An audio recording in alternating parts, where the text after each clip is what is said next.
They say when you wear Black Power Media gear, you can accomplish anything. You play any and every position. Coaching, to kicking, to receiving, to running and juking. And, oh my goodness, let's see that again in slow motion. Get off me. And you're going to have a lot of haters coming at you, but what you got to do is you got to shake them off, and get to your goal and accomplish it. And when that's done, it's a beautiful thing. I'm talking about going hard, extra, for that extra point. And when it's done beautifully, you talking about touchdown. Oh, and the crowd goes wild and they're celebrating with you and everything.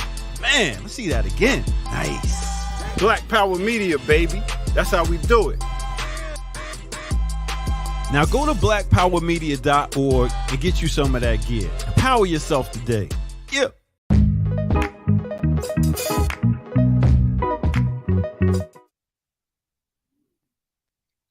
Yeah. What's happening? What's going down? What's up, good people? What's up, Kalonji? Welcome to Guerrilla Intellectual University right here on BPM. GIU is in the building. Welcome. It's Monday. I don't know how you do this every Monday, man. I got to get used to this joint, man. You know what I'm saying? I love it. I Okay, love it. so- I can't think of a better way to get motivated for the week. Okay. Than to get busy with BPM. No doubt. And at this point, it might have become a problem for me. I don't know if I can handle Mondays without it at this point. Really? So it's like a fix then? It might be at this point. I think I'm in trouble. Amen. Okay. So it's just going to have to keep going. That's all. Okay. Well, with that in mind, we here. What's happening, good people? Yes, Peace to all the Africans out there. You know, it feels like a revolution this morning. You know, stretch, morning yawning, all that good stuff. This is Black Power Media.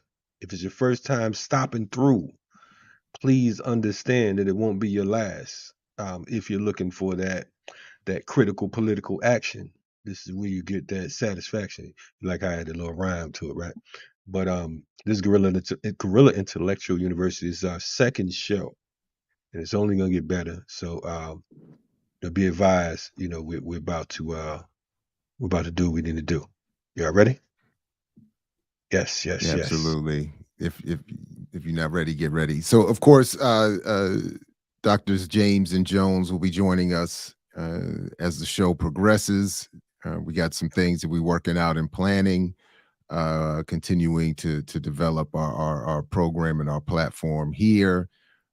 So we just had I think a great meeting with them last night. Yes. So I'm looking forward to what's to come. And in the meantime, you know, we will hold it down until we work out all the kinks and smooth things out and get caught up to ourselves. You know what I mean? Without a doubt. Yes. And good, Keontae, pre-order the book. We will be talking about her work at some point, probably this month, her latest book. So make sure that everybody, go ahead and get started on the homework. Matter of fact, she just shout out to Dr. James. She just dropped her first of 3. She has 3 books coming out this year. So, oh wow, damn. Pretty powerful. Yeah. My bad. So what you get over here when you come to Black Power Media, you get nothing but the best, nothing but the truth. Anyway, yes, I mean it feels good today. You know, you already got 100 people viewing just logging on. So, you know, we appreciate you all for getting up this morning with us. One thing that real quick that we plan on adding to this particular show or program is a Gorilla of the Week. So, you know, we want you all in the chat because there are folks who are often overlooked. We hear the same old name sometime and, you know, and we get confused and we think that because a person is popular, then that means that they are, you know, they're qualified or certified. So we will be pushing out the Guerrilla Intellectual of the Week. So I mean, you all can get started. We're gonna start next week. We're gonna begin to unroll. So roll out.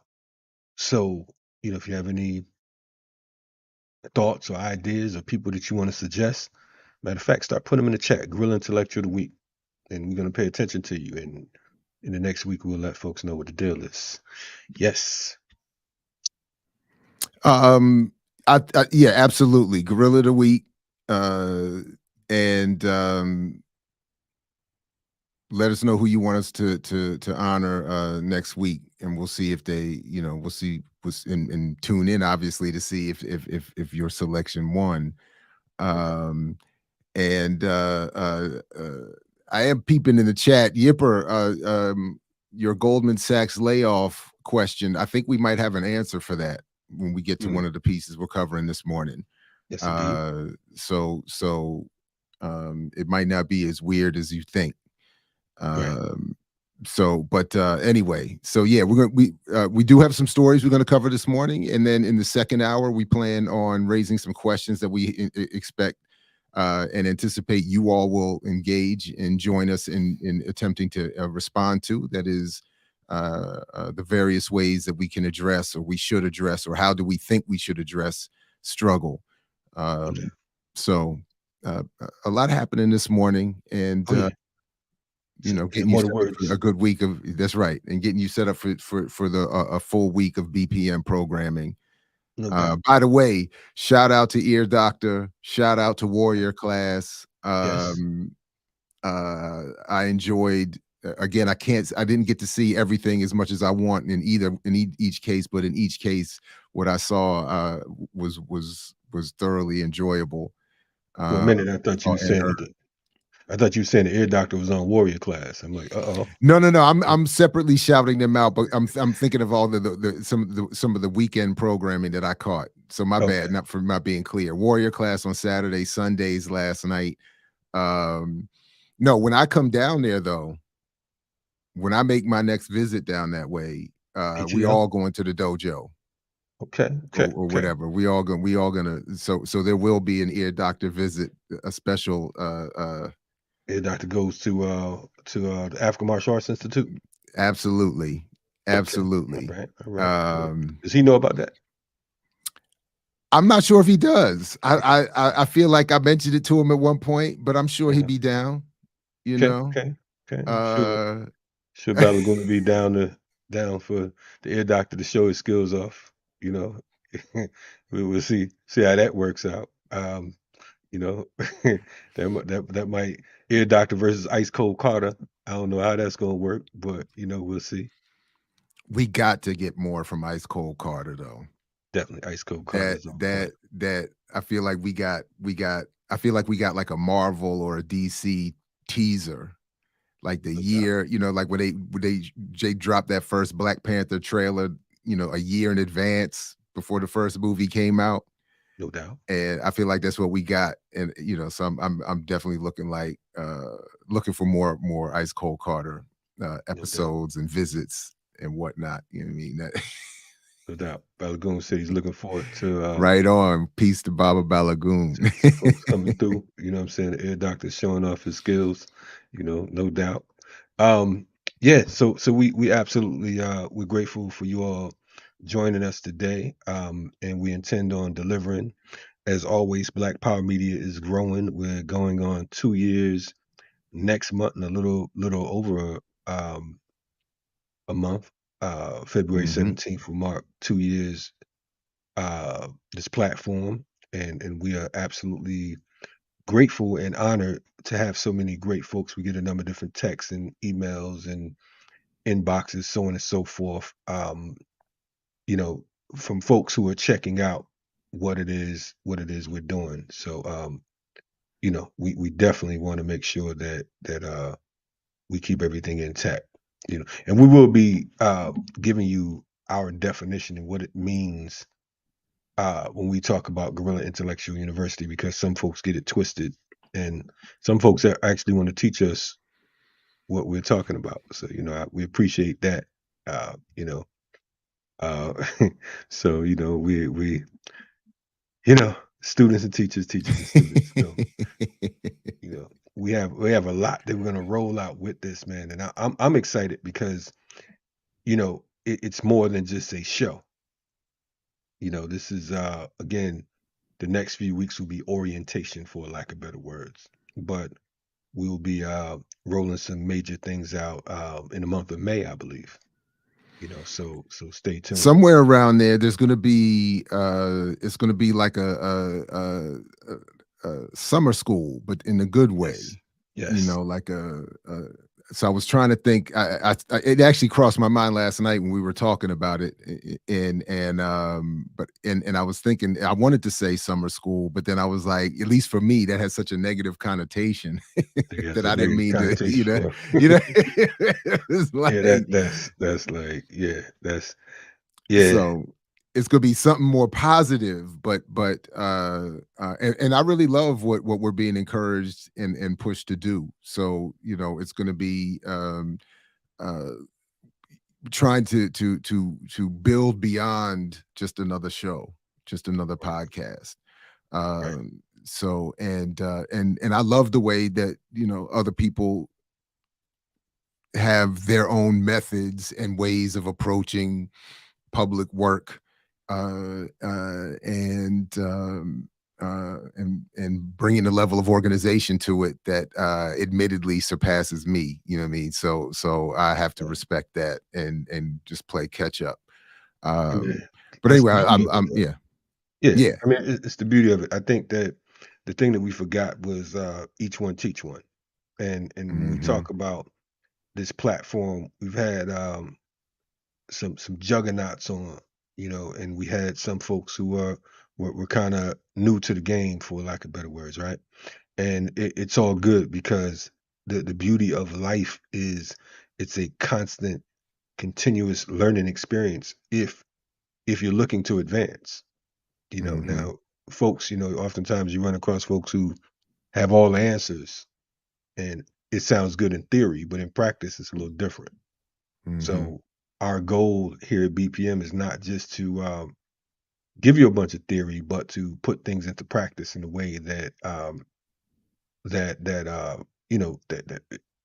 where it's tangible, where you can say, okay, look, this is what I've done based on that. And in saying that, Jared, I have run across several people in different areas who say they've been motivated by what they've learned from the platform. I mean, some serious folks, some beautiful people, and salute to you all for for checking us out and allowing us to be one of your go-tos. We don't take that lightly. We don't take it for granted. You don't necessarily oftentimes folks see you on the screen and they think that it's just like, they confuse you with a lot of other people, like, we just think we know it all. Nah, it's about collective efforts. And that's the beauty of what it is we're looking to bring to our lives. So no doubt. Shoot, I learned a lot from the platform. That's man, you know what I mean. And thanks, Anthony. Appreciate the super chat. Appreciate Anthony you. D in the building. Anthony been rocking with us for a minute now, huh? Yes, he has. Yes, indeed. And I think Anthony's learned as well, just like all of us. If you learned anything, put in the chat, whatnot, and because the thing is, one thing about our platform is, usually we get a lot of criticism. Y'all should do this and y'all should do that. And how come y'all don't do this? I don't know what the y'all thing is, what I'm saying, as if, folks don't have the capacity to do what they're suggesting. Sometimes it's looked at as a cop out because we're pointing the fingers at everyone else and saying, see, they're not even doing this. So that's one of the things that in 2023 we're looking to eliminate, and we're looking to challenge the idea or the notion that others are supposed to do the work that we're all supposed to do. Yeah, right on. Right on. Yeah. And we've made plenty of opportunity for folks to in a more constructive and routine and organized way to contribute and help us. So we welcome that. If you have constructive criticism, do more than just send a comment. Right. Sign up. blackpowermedia.org has a proposal portal, contact form. You can reach us that way. It's probably the best way. And sign up. We're always looking for content and shows. So that's right. We've invited folks on, you know, to And join also us. support for shows. I mean, there's other ways Yes. to support for shows. You can help behind the scenes if you prefer. There's plenty of plenty of work to be done. I mean, we really did. I mean, you know, I sometimes think about, we really did, just four of us, get together and start doing this. So there Right. wasn't some grand preparatory plan, some you know, I mean, it was, you know, so there's a lot. We realize we haven't done everything. We can't do everything. So, you know, we're happy to recruit, Right. you Right. know. But the beauty Yeah, was go ahead. was it being was how we brought it about organically, because you know we all had our own things going on, but we saw the need to advance, and that's what we would like to see with a number of these other platforms that you know, the folks check out. You know, I think that we have, which we'll talk about in the next hour, the roles and responsibilities of media, whether it's media or left media, whatever you choose to call it. You know, no longer can you sit on the sideline and just complain about what these other folks are doing when we all have a camera and a microphone. But again, like Jared was just saying, you know, it takes more than just us. You know, we're grateful that, again, that you're checking us out, but make sure you share it. Make sure that you let other folks, don't be selfish. You know what I'm saying? Don't just hold us tight in your arms and don't share us with anyone else. Let's get this thing popping. Let's make sure that Tell them, Leah. it is. Okay. Shout out to Leah Boggs in the building. You know, and indeed, with all you folks in the chat, man, definitely we appreciate you all, because we know that it's because of many of you that we've been able to grow. Right now we're at a little over 21,000, maybe 21.5 on the subscribers tip. And of course we're not doing it for subscribers, but at the same time, you know, we want to make sure that proper information is being distributed and dispersed, because there's so much BS out here. And it's crazy. I was checking out another podcast. I'm not even gonna bomb on them, but I was checking out a podcast the other day, and they're considered black left.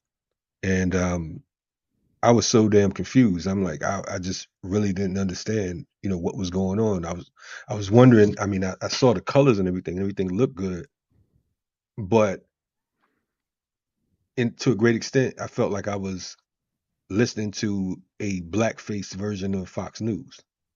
Mhm.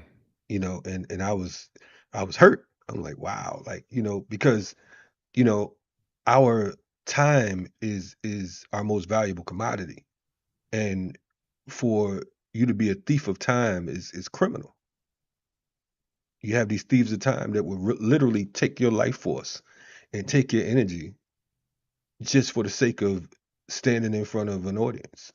And I mean, that's, you know, I don't know, man. So, you know, we you know, our goal is definitely not to waste your time. And if you all have suggestions and you know, concerns or constructive criticism, constructive is the key. Then let's build. Right Okay. on. Hey, well, listen. I know we're about 20 minutes in, and now that David Silberg has shown up, big He's pun. in the I think building. we can get busy. We can start now. Hold up, we got some Uh, folks from Connecticut in the building, man. They putting the money up. Shout out to oh, ZZ right on. Lion, Dad. Shout out to Stanford, Metro North in the building. You know, we like Stanford, but you know Bridgeport's where it's at. It's all good. What was you saying though, Jed? I had to No, I was stop just before I saying, came. now I just saw a big pun in the building, so I'm saying Shout out to Pun's in the now we can building. officially get started. Now, Let's you know, go. now we Let's can. go. So I mentioned recruiting, you know, and the importance of recruiting to our efforts here at BPM, because others are clearly involved in that work. Um, for their team, and I saw this story and thought about um, a lot of what we do here, and particularly, like, you know, in the context, even at the fully opposite political end of political prisoners, that and what Malcolm said, the police do locally what the military does internationally. So there's this story in Covert Action magazine today called "The $1 Trillion Silencer," and it's about a book of the same title. But ultimately, it's seeking to answer the question as to why there aren't any protests about the increasing military budget and war. And the short answer is, as they say, money. So as it reads here, tens of thousands of protesters have taken to the streets across the U.S. in the last few years to decry police brutality, to oppose the Supreme Court's decision to restrict abortion rights, and to contest what they believe was a rigged election. Uh, do I sound? Hold on, my bad. Sorry about that. There's something with my audio. Is my mic still working properly? Yeah, you good to go, man. I All mean, right, now hold on. You got good? you Okay, got my the bad. mics over there. It's all good. Well, yeah, no, this anyway. Only small hardy bands by comparison have taken to the streets to protest record military budgets approaching $1 trillion under Joe Biden, or the illegal bombing of Syria, expansion of U.S. troops in Africa, provision of $20 billion in U.S. military aid to Ukraine, and military provocations directed against China. Joan Royloff's new book, The $1 Trillion Silencer: Why There Is So Little Anti-War Protest in the United States, starts with an important question. Why is there so much acceptance and so little protest against our government's illegal and immoral wars and other military operations? Her answer is simple and convincing: money. While successful propaganda, fear, and distraction are important, the military-industrial complex that Dwight Eisenhower warned about in his farewell address in 1961 has penetrated so deeply into American life that much of the American public has essentially bought into acquiescence. Royloff writes that the economic impact of the military-industrial complex is a highly effective silencer. And then the story goes on to talk about the distribution of the production throughout the country, creating jobs. Bases all over the place create jobs and are stable. They're stable even in recession. So people are just beholden to the work. Never mind, again, all the propaganda and the placement at parades and sporting events, et cetera, and so forth. And then even this little piece here about the Cold War era, similarly styled Cold War era method of employing social scientists to obtain anthropologic and ethnographic data in Iraq and Afghanistan to assist in U.S. counterinsurgency operations. So just to wrap it up here towards, kind of to negate the kind of work that we're doing and vice versa, their version of the intellectual is to deploy the intellectual to study the enemy for purposes of counterinsurgency, as they describe it, and our job is to perform a guerrilla intellectualism that encourages the exact opposite. So just a fascinating story. I thought it was very interesting to see that, and and even under good old Joe and the Democratic Party, that budget just keeps going up and up and up. And for all the people wanted to credit Biden for drawing down troops in Afghanistan, the money just gets redistributed right back out and elsewhere in the world. So there we go. No, and I mean, and I think part of it, along with that, with the money, is the conditioning, because the American populace is well trained, and when I say trained, I mean educated, and it's like I read in a book one time before, man. Back in the day, they had this book, "Niggas the Gods." I don't know if you remember that. I Brother do. I Kill. Yeah, I think that was in the '90s or something, right? Yeah. But Yeah. one of the things I remember him writing, he was talking about giving an analogy about dogs, and he talked about how when you buy a dog and you put him in the you bring him home, he's trying to escape. You know what I'm saying? You got to put him on a leash. You got to tie him up. You got to keep him, you know, uh, keep him, locked in, locked up, whatever the case is. And after a while, after you feed him enough, and you train him and you teach him dog tricks, and you walk him and you rub his head, you can, The dog can roam around, around the yard, or you can release it and it can walk around the neighborhood and it's going to come back home. And that's what's happening with us as quote unquote citizens of this violent country, right? So when you talk about military budget and the increase of troops, including police, because of course they are the local arm of the military. It is the folks are comfortable with it because again, it's about democracy. But as Malcolm said, so eloquently, democracy in America is hypocrisy. So we're confused into thinking that we're actually thinking. So the 900 plus bases around the world means nothing. The 20 something thousand cameras in Atlanta alone means nothing. You know what I'm saying? The close to 300 prisons, jails, and whatnot in the state of Georgia alone means nothing to the people because of the fact that it's all under the guise of fighting crime and and keeping the world safe.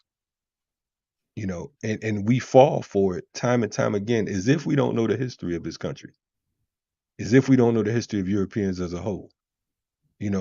As conquerors and folks who dominate and destroy. So once you're well trained, then it doesn't matter what they're doing to you because it's like Stockholm syndrome. It's like, yeah, we've been, but this is our country. I was looking at checking out that film Mississippi Spies when they were talking about the Sovereignty Commission, where they had a version of counterinsurgency where they had black folks, preachers, prominent preachers in Mississippi, joining organizations and keeping an index and reporting to this committee, the Sovereignty Committee, who were the agitators in the community, and they had well-known preachers who folks thought were actually for the community because they had their rap game was on point. We're attracted to rhythm. We're attracted to rap. One of them was a not only a pastor, but he had a one of the largest newspapers, if not the largest black newspaper in Jackson at the time. But these folks who were actually paid agents, and they were responsible for intel that got folks like Medgar Evers assassinated. You know what I'm saying? They were responsible for intel that got folks like Cheney, Goodman, and what's that, Schwerner assassinated. So all of that is a part of the quote unquote military budget because the military, their main weapon is intelligence. It's not the guns.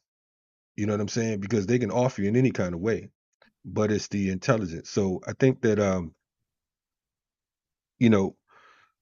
we have to step up our intelligence. So that is why, again, a platform like Black Power Media, a show like Guerrilla University is necessary because we have to counter their narrative. And if we don't, then we die. You know what I'm saying? I mean, it's simple. So we have to ask ourselves, okay, boom, here it is. We have this platform. And we've had so many greats stop through here. And when I say great, some of the best in their fields from all types of different formations. So logically, we would assume that all of you who are business people and you have resources, so on and so forth, that you would get behind what we consider our version of a propaganda machine, because of course we're limited here at YouTube and some of these other platforms, because after a while they're gonna get tired of hearing what we're talking about, because some of you might actually wake up and decide to move against what it is that that they're delivering. So I'm all saying. Hey, I still remember when Condoleezza Rice asked back in the day for a $20 billion, I think it was $20 billion military budget increase specifically for I forgot the word she was using, but it was clearly for propaganda. Because she said it was to increase messaging around defending the U.S.'s involvement in the invasion of Iraq. Right. And the line that I remember she said was that her justification for the budget increase for messaging was that the battleground of the future will be fought in the newsrooms of London, Paris, New York, so on and so forth. In other words, the news is the new battleground. Yeah. So it's certainly part of it. Anyway, right on. Speaking of getting the money right, so this goes back. So when Yipper was in the chat a little while ago asking about why would Goldman Sachs be dropping money off or dropping or laying people off, there's this story from Naked Capitalism that I saw this morning saying the headline, BlackRock says we're all doomed. And they say it's being optimistic. So BlackRock, of course, headed by Larry Fink, who, as it says here, is the world's largest asset manager overseeing $10 trillion in assets across the globe. And again, that actually doesn't capture everything because, I have to look at, maybe somebody in the chat remembers the name, but BlackRock controls a trading platform, and I believe it begins with an A. They named it something that begins with an A. That is sort of like the centerpiece through which it was the technology that allows people to invest and trade at extremely high levels and speeds, rather. And basically it, by having that centerpiece of technology, it puts BlackRock in position to basically not only be in control over the 10 trillion that it manages, but double that in terms of everybody else's money that has to go through their platform, through which they get a cut, and then basically they have influence over where people invest because people are using their platform, or is more or less.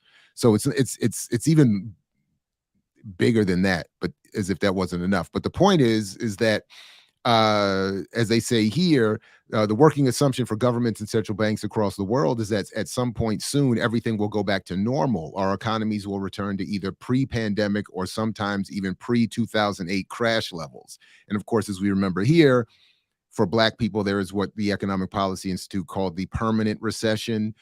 So whether it's normal or pre-pandemic for Black people and a good many others, there is no good normal. But what they're saying here is that these beliefs are reinforced by media, economics, commentary, and across political parties. But what if they're wrong? The world's largest asset manager overseeing $10 trillion in assets across the globe thinks we are instead entering a period of increased risk and uncertainty defined by unavoidable recession and much higher inflation. BlackRock, a well-connected, influential, and hugely profitable pillar of global capitalism, made the predictions in its 2023 Global Investment Outlook report. It states the great moderation, the 4-decade period of largely stable activity and inflation, is behind us. Instead, BlackRock forecasts a new regime with a brutal trade-off, falling living standards for the many becoming profits for the few. This reality of a world undergoing fundamental transformations and disrupting our settled modes of existence has so far barely entered the economic mainstream. For BlackRock to break with its consensus might potentially be one of the first signs of a broader shift in how major institutions in the Western economies view the world. So bad for a whole bunch of us, but a few people who own the economy and are able to benefit from further destruction of working people are going to see their profits increase. So again, I think it's important why we need a BPM to help put together the ideas that are going to protect us, because so much of what's being promoted to us is, again, a Black capitalist fantasy that somehow intelligent financial literacy and investing is going to save Black people, when, to the extent that we should pay attention to the elite and those who own and run the economy. They're predicting something far worse is going to happen, and they're also predicting that they're going to benefit from it. So, You know, and you know, I want to salute you for you're one of those folks who stay on top of the quote unquote black capitalists, right? Because of course we know that there's no such thing as a black capitalist, is an inspiring capitalist, but you know, that's neither here nor there. But I want to ask for folks who are not quite clear as to your stance, why is it dangerous to fall into the myth of black buying power? And what is the myth of black buying power? Because I think that some folks just get it confused and they think that, okay, well, you know, you're just hating on folks with money. You understand what I'm saying? You know, how does that affect our liberation? And how does that counter our liberation? I mean, I guess the short answer is kind of is the microcosm of what that story was just saying there. That while we are encouraged to pursue investment, circulating dollars, starting a business, what are we all told to do? Try to buy a home or land instead of hair and rims and cars and all that kind of stuff. The reality is we don't have access to what would upset and redistribute wealth, upset existing inequality and redistribute wealth. So what Larry Fink and BlackRock are saying is when the economy collapses, those who own it do well. So the idea that those of us who are at the bottom of this so-called economy or social order, whatever you want to call it, can use that same process to undermine the process itself is part of the fantasy. So it's not that I'm saying black people shouldn't support one another or that black people shouldn't endeavor to free themselves from some horrific employment situation and set something up better for themselves. I'm not saying, and that's not my issue, is when that is rebranded as a replacement for struggle for political power. That's the problem. And then there's a hustle behind it. I mean, I think some people are misguided and innocent in it, and I think others are willful in wrapping themselves in the language of black radicalism, when in reality they're just simply trying to hustle their own people and live off their own people, and take advantage of this horrific situation. And that's what is, and then I think ultimately, and I'll stop here, is that it makes it harder for us trying to do the work that those in these spaces are trying to do. That when we are trying to do, whether it's organizational work or guerrilla intellectual work or whatever, it's harder to get through these barriers of fantasy and miseducation and psychological warfare that we have to confront every time we engage people in our community and say, let's do something different. We get one or another version of some nonsense that says, nah, Kalonji, what you're doing isn't necessary. You overthinking it. Jared, you're doing too much. It's not that deep, and it's like, nah, man.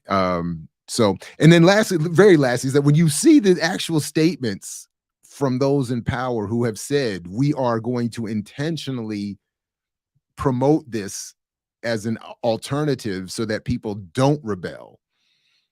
That's really what it is. It's like, it's not even, it's just an objective fact, whether you look at it economically or in terms of propaganda or in terms of political struggle. It's an objective fact that these are not, that is black business and black capitalism and all this is not a pathway to collective liberation. So, and we see that as a driving force, with the quote unquote popular crowd amongst the movement, or those who would, like you said, cloak themselves in blackness. Because I think that folks become confused because they look at some of these, these characters, and I don't really feel like naming names this morning. You can, throw it in the air and it'll fall down where it needs to. But a lot of these folks are literally, they thrive and they survive. They're true bloodsuckers of the poor. They're true parasites, you know, in the name of fighting for liberation. So it's not just, you know, we have to be clear that it's not just a certain class of folks outside of the quote unquote borders and boundaries of movement and struggle, but it's folks within as well who've adopted this same BS. And they do it in the name of, like you said, buy black, you know what I'm saying, which literally means buy from me and support my capitalist uh goals, and at the same time hook me up with what you got. You know what I'm saying? It just occurred to me I need another approach. So you check me on this, Kalonji, and obviously the people in the chat will.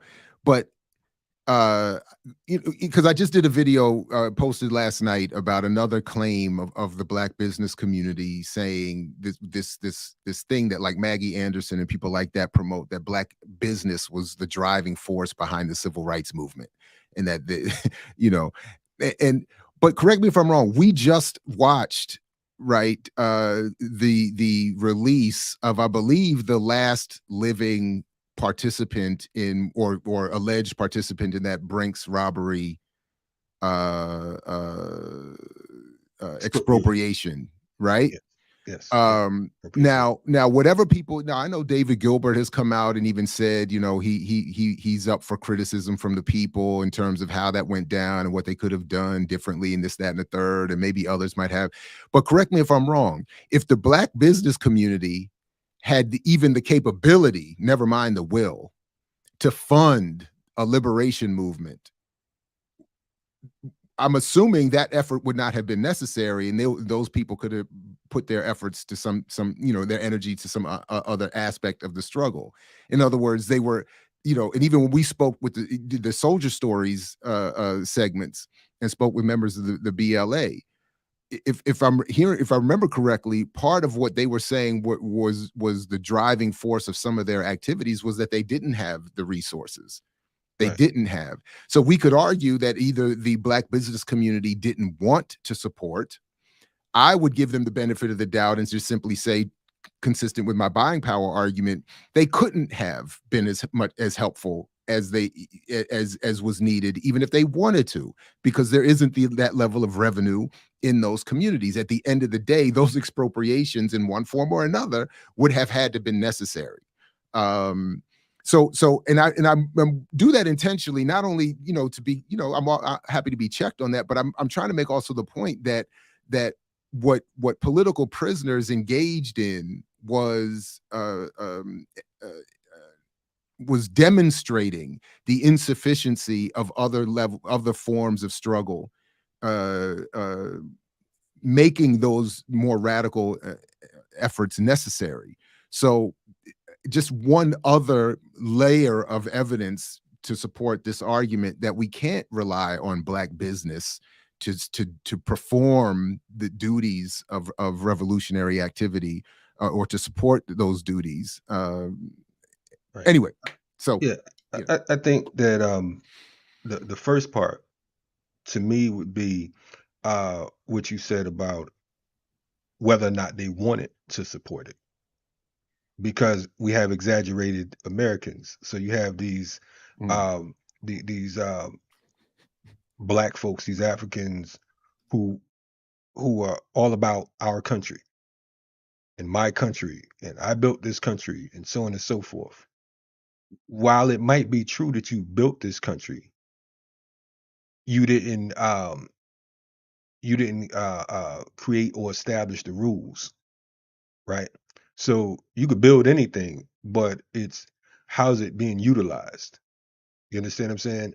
You can build a car, but if someone uses that car to mow down protesters in Virginia, that might not have been what your intent in building that car, right?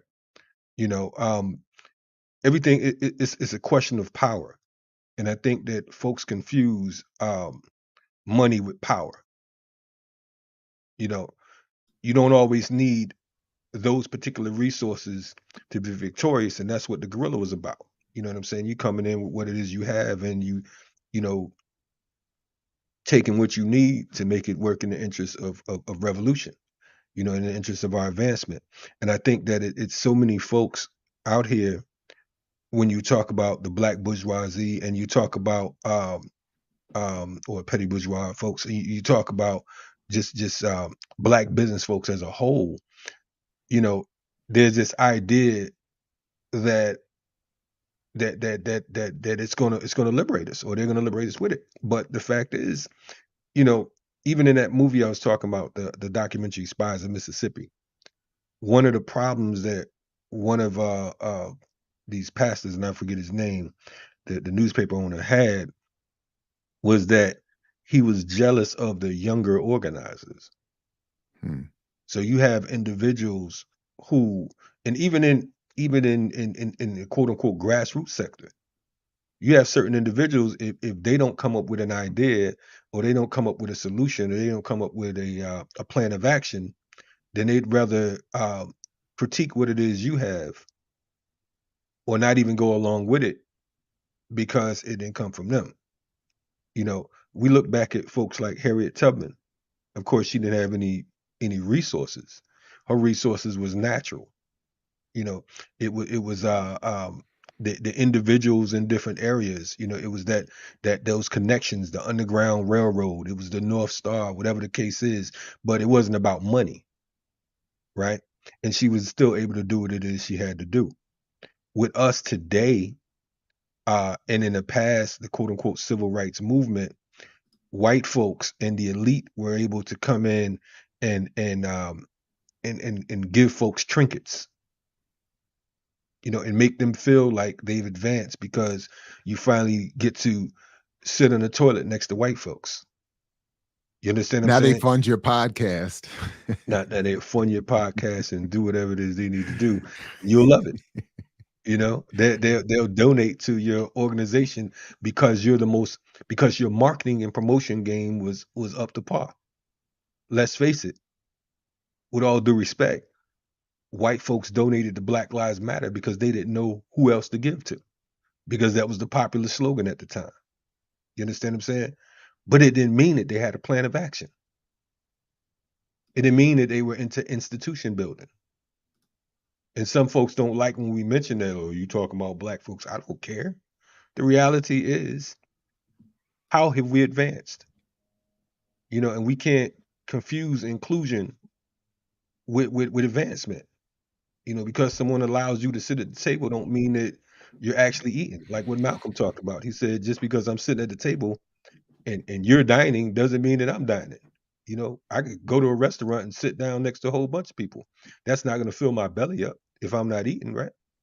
So at the end of the day, we have to be clear about people's intent. And it is my belief that a lot of these different quote unquote business folks, whether they had the resources or not, they weren't interested in towing the line. They weren't interested in crossing that line. You talk about the academy, and that's the beautiful thing about the folks we have on Guerrilla Intellectual University.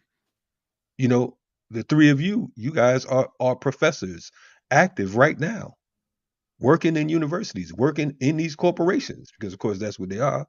You know what I'm saying? You're working in these classes and these institutions of quote unquote higher learning, which traditionally has been places that were founded in white supremacy and patriarchy. That's what it's about, right?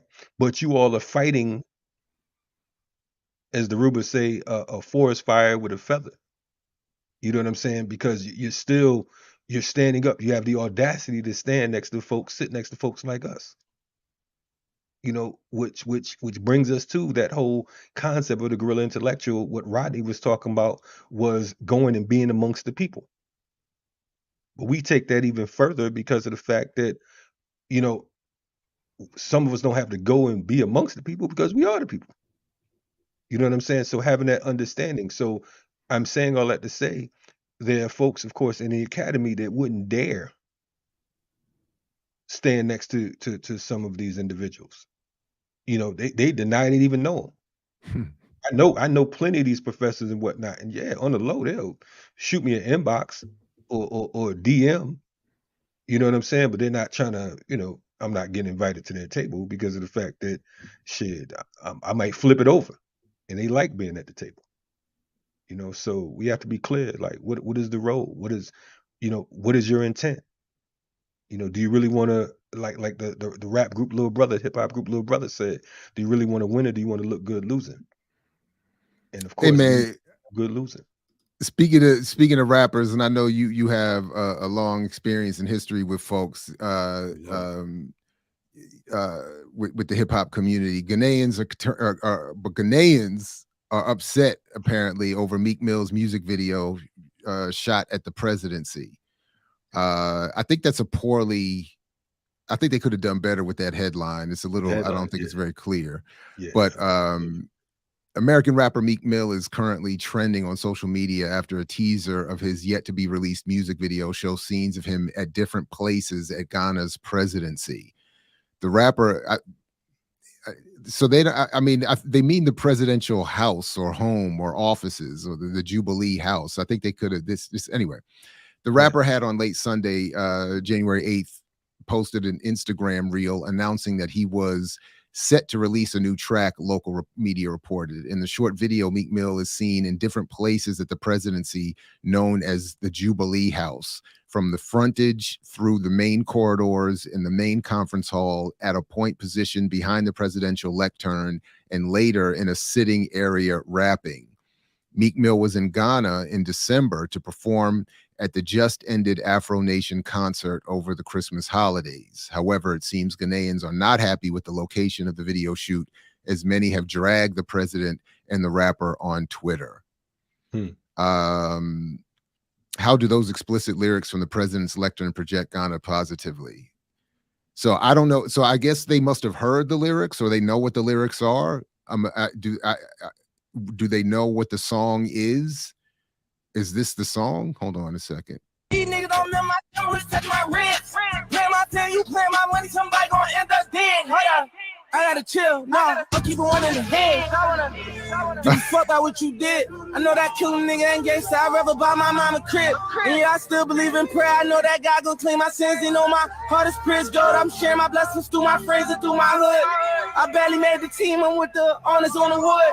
This shit wasn't in my dream to buy a team. I'm knowing I could. I'm popping independent, handling my business. I'm feeling good. I'm wishing these niggas would. Blessings, hold up, blessings. Niggas ain't learn they lesson, hold up. I gave them time, they get on they grind, but niggas ain't do no stepping, hold up. I gave her time to make up her mind, she fucked me, soon as she met me, hold up. Over them time, he told him his dog for what? Wow. Hold up. So not to be the old man in the room, but I might have to agree with the people on that one. I mean, you would have never saw, him doing that at a European, in France, or Buckingham Palace. Right. It would have never happened. Definitely not not at not in the US. You know what I'm saying? You wouldn't have, he would have been, charges would have been brought up. There would have been desecration, so on and so forth. But this right here shows us what the world thinks of African people. You understand what I'm saying? It's embarrassing. You know what I'm saying? A revolutionary nation would ban this dude from even coming back. You understand what I'm saying? Could you imagine him being up in Nkrumah's house, or in Patrice Lumumba's office or whatever, with this level of disrespect? But it's cool because of the fact that it is, it's Africa.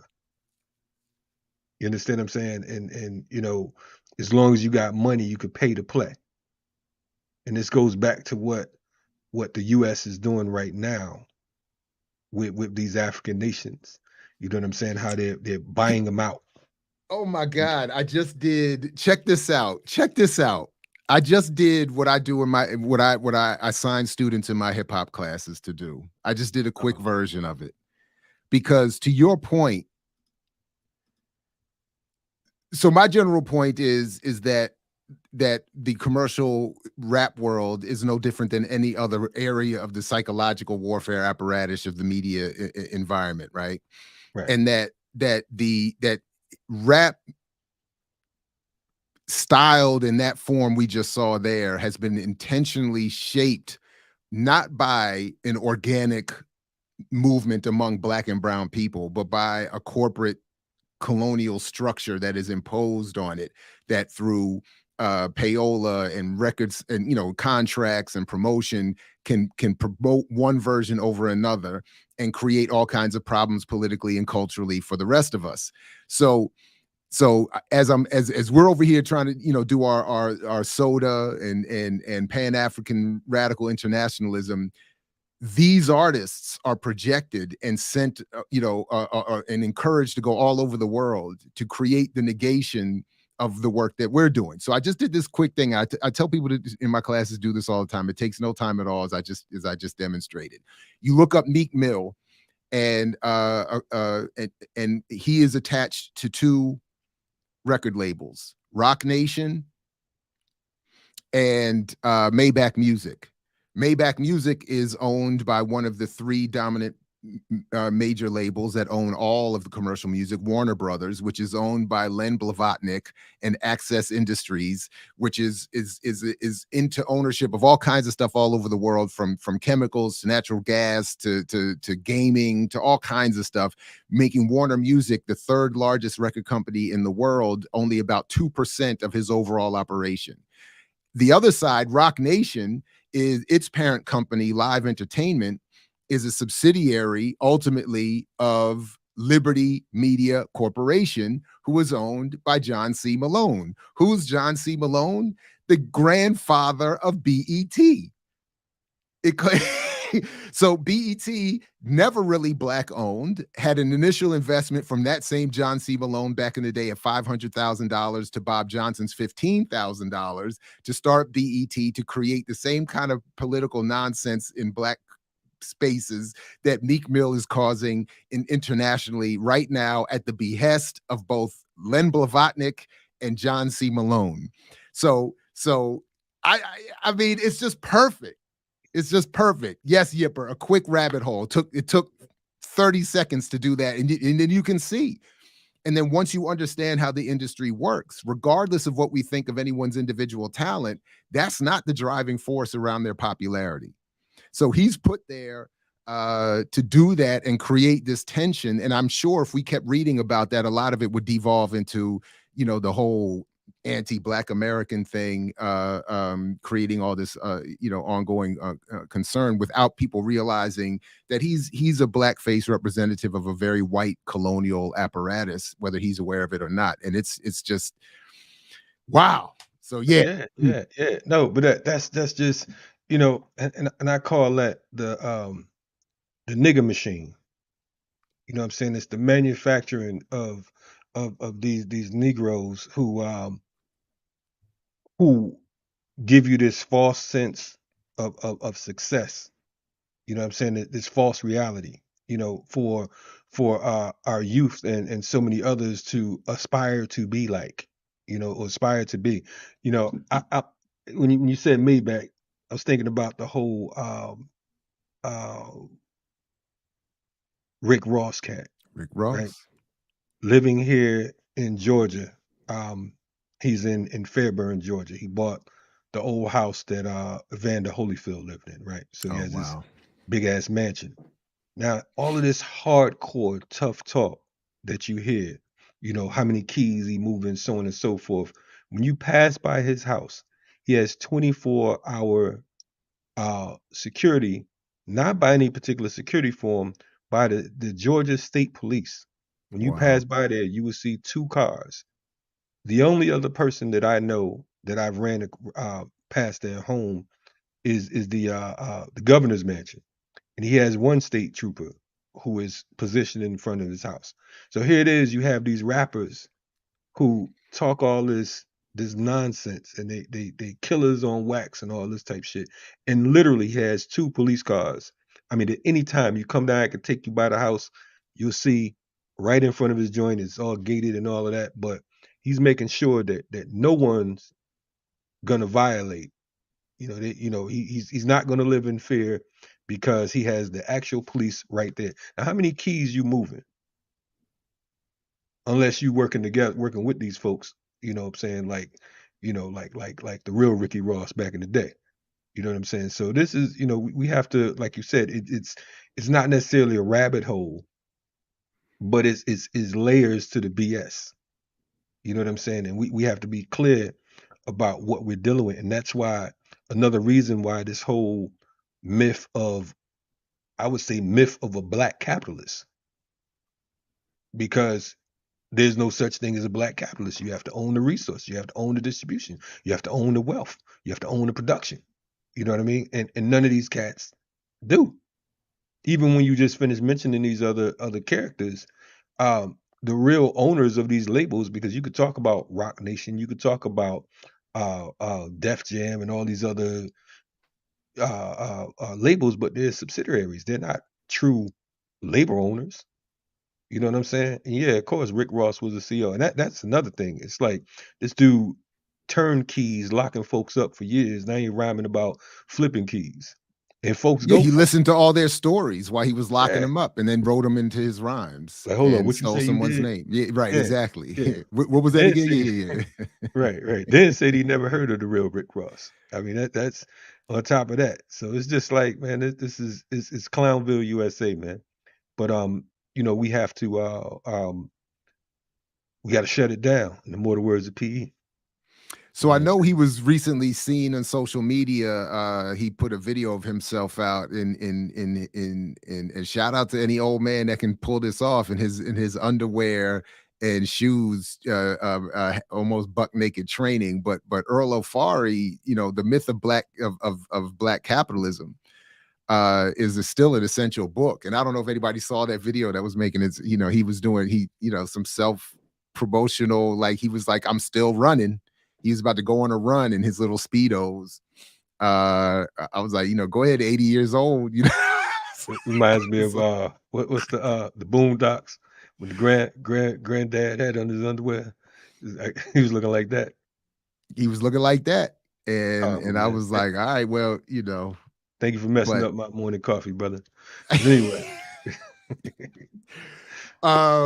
So listen, I know we wanted to get to a discussion of roles, but if I could just real quick, I just want to, just so that we are tracking, we are aware that at least a couple things are happening in the world, and then we can talk about these roles and struggle, which I think is a very important discussion.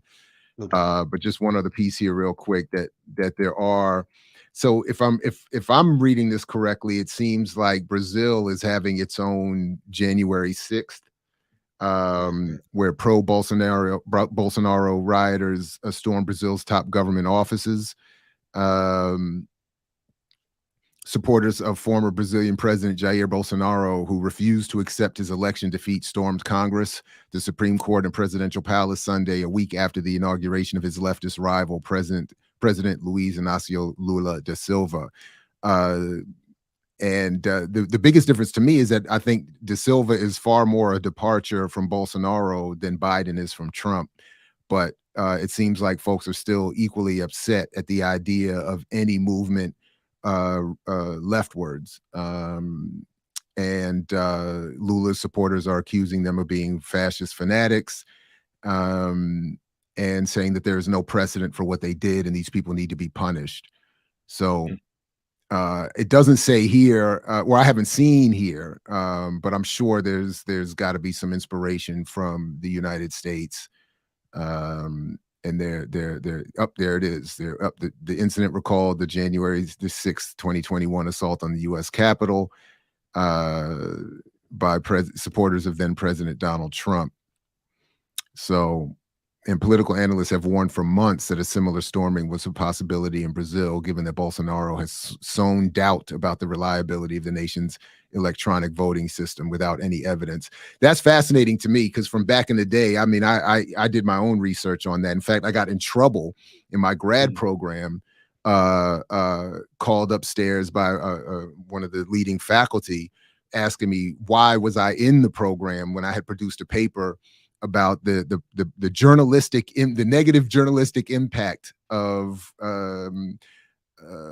conservative owners of debold voting machines in elections in the United States, and I was called up to the office, And dude literally asked me, "Why are you here?" And He asked you, why are you here?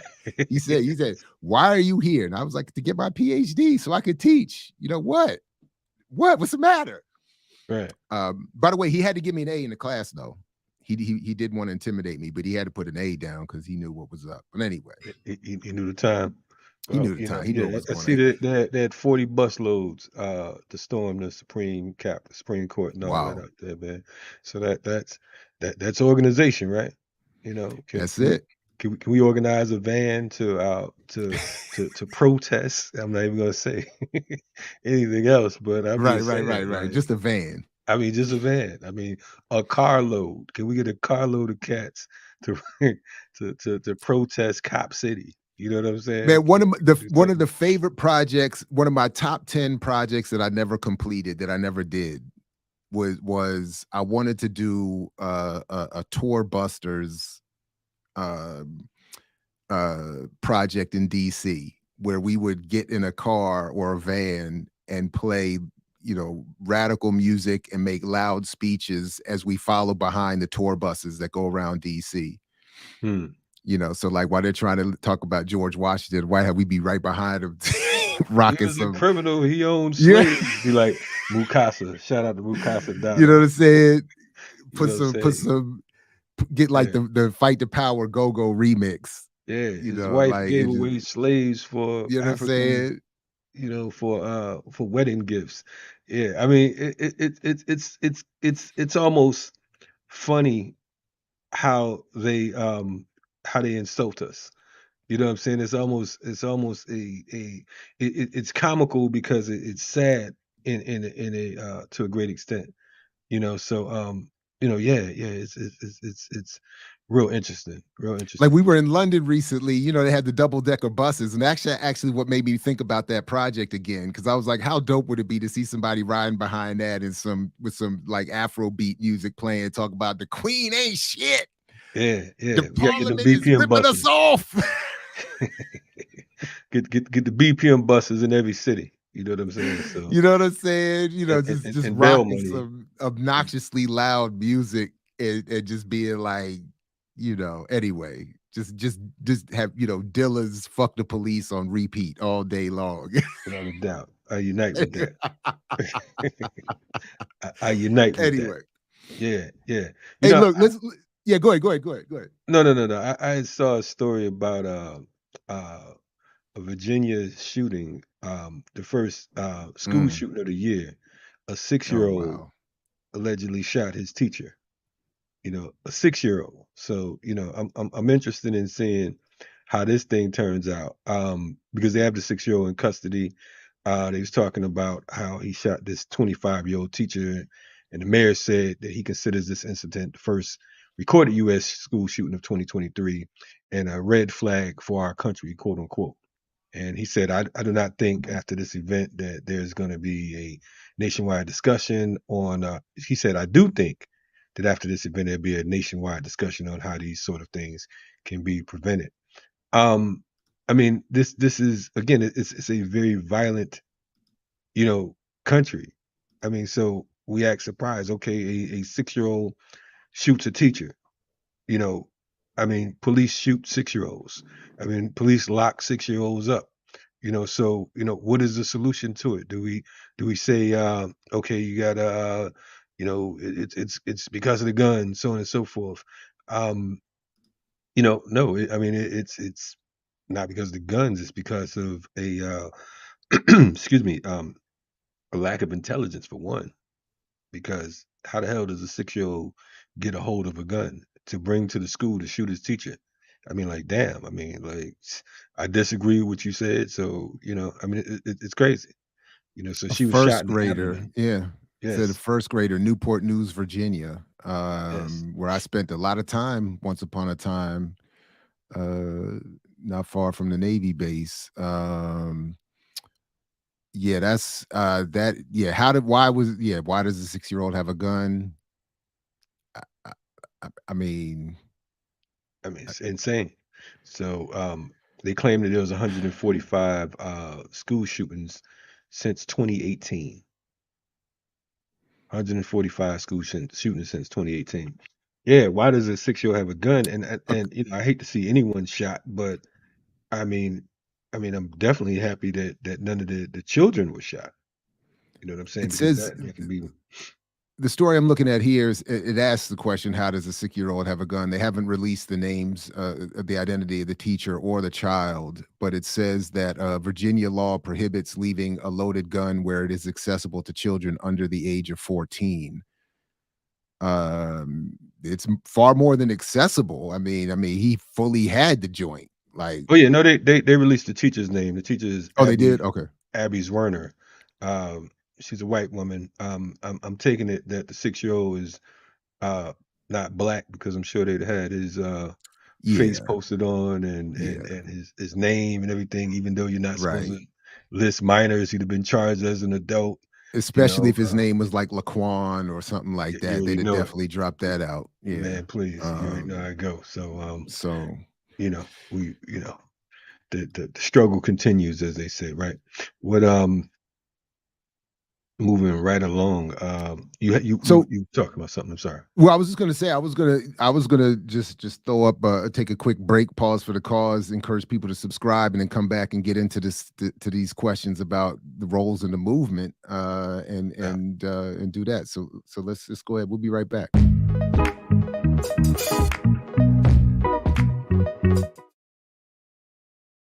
And just that fast. You got to warn me. I was about to go do my old man. I know. We need a longer break. We need a longer. Hey, you know, Coming soon. if in all honesty, look, we can easily do that if you want to. If you want to lay out the first topic or question, and then go do what you got to do. I can feel I'm just the. joking, man. I'm good. Okay, yeah. I Well, I was gonna messed say, with you, because it man. might be necessary for me. So be like, you know what I mean. So like, Came with that fake break. You're like, okay, we'll be back in a moment. That was an ear doctor move right there. we still building GIU out. We It's building all it out. good. It's all good. So I mean, two questions I was going at was the roles and responsibility of um, the academy and folks in movement, but also the roles and responsibility abilities of black media, because I think that we give to our point earlier, I think we give too much leeway to these quote unquote black journalists, and I think that it's criminal when many of them, they know about certain situations, but they ignore it because they want to be popular. They want to remain in these in corporate media. They're looking at climbing up these ladders, and it's a disservice to me for you to call yourself a black journalist or a movement journalist, and you're only reporting what mainstream media is talking about, and you're not challenging it. So I have a problem with some of those folks. I wanted to know your thoughts, because we have some folks who we consider quote unquote allies, and I'm still waiting for them to come correct. I know that they're friends of some of you all, but I don't have any allegiance. So I'm like, I'm on the sideline, like, all right, well, when your boy gonna mention political prisoners? Like, okay, he's in Philly, Mumir's in Philly. You know what I'm saying? This one's in wherever, North Carolina, this political prisoner's there.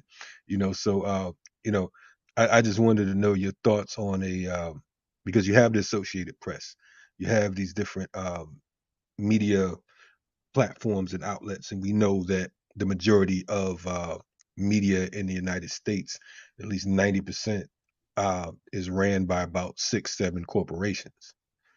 So how do we move towards that as quote unquote African or quote unquote left media?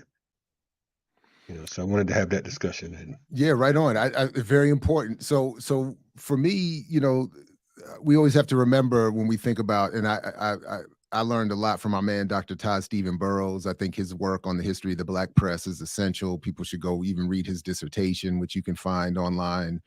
But the short of it is that we have to ask, what is Black media? Because Black media can be, of course, media that is white owned but features Black people. It can be white owned and targeting Black people. It can be Black owned and commercial, targeting Black people. It can be Black owned, like is the case with the Weather Channel and a couple others by Byron Allen, and targets a white mainstream consumer audience and has nothing to do with anything, and then within that, to your point, is the commercial aspect of it. I mean, that determines the content regardless of the owner and their race or gender or identification,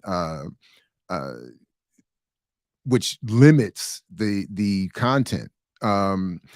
So this is why I've always been drawn to what we've called, and what Hemant Shah started calling, emancipatory journalism, or the so-called underground radical presses, the various presses and histories of journalism that have always recognized them being outside of that structure and being connected to movements.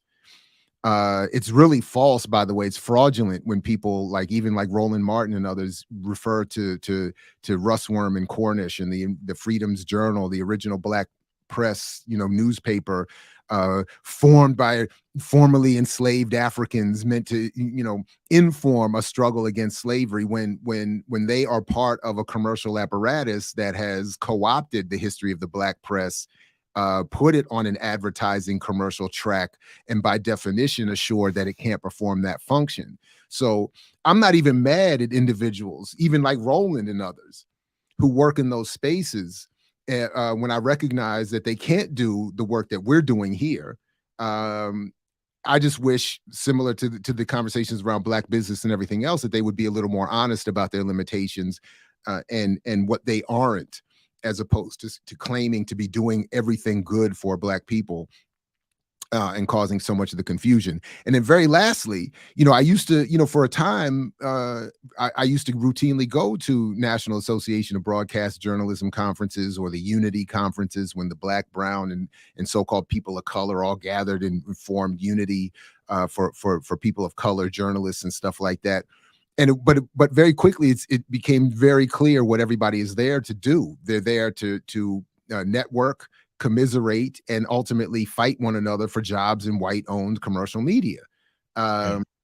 So they can't do the kind of work, and we shouldn't expect that they can do the kind of work. We have to recognize that they're here to negate the work we're doing. It reminds me. Shout out to WRFG in Atlanta.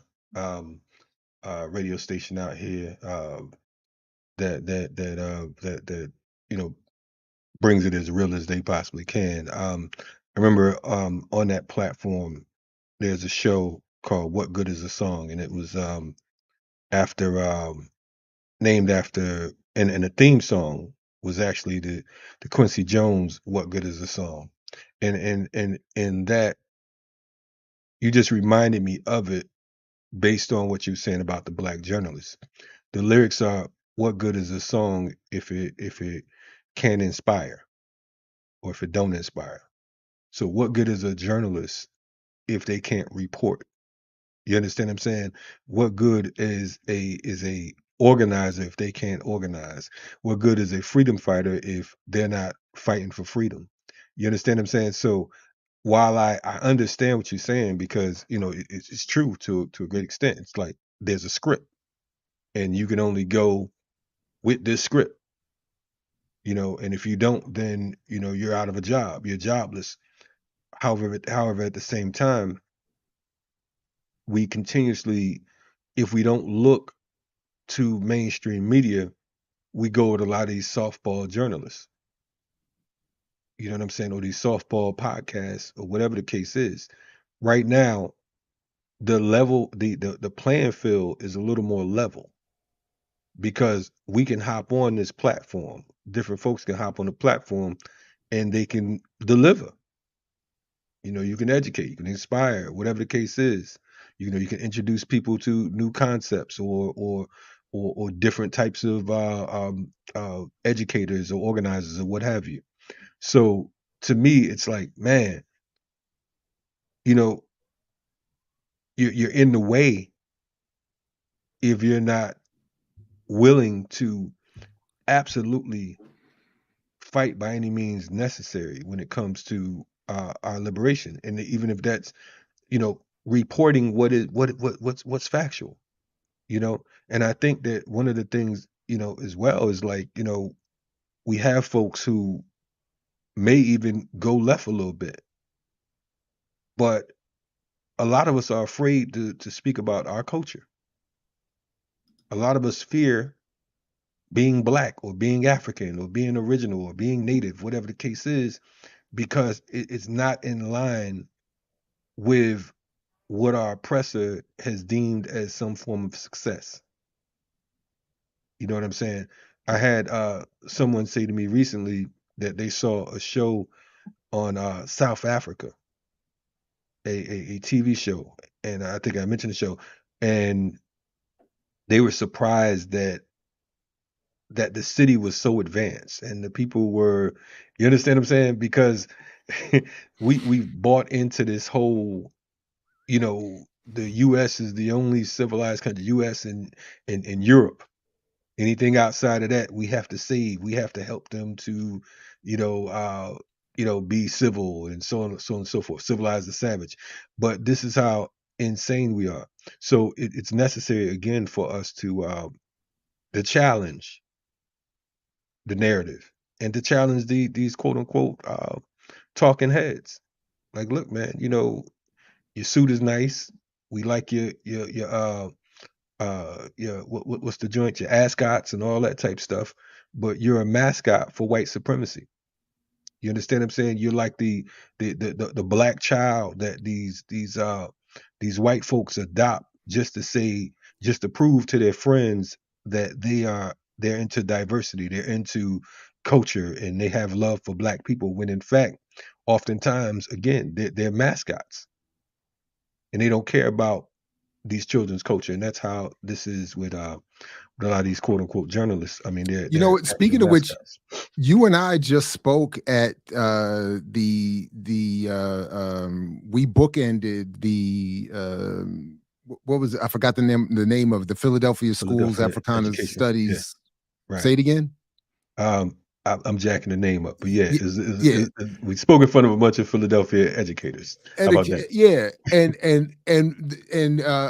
brother Jimenez, who invited us, yes, when I was there, mentioned he asked a question about DEI, diversity, equity, and inclusion, right. And to your point, that is an industry that's like a big industry now, particularly in education and similarly in media, in terms of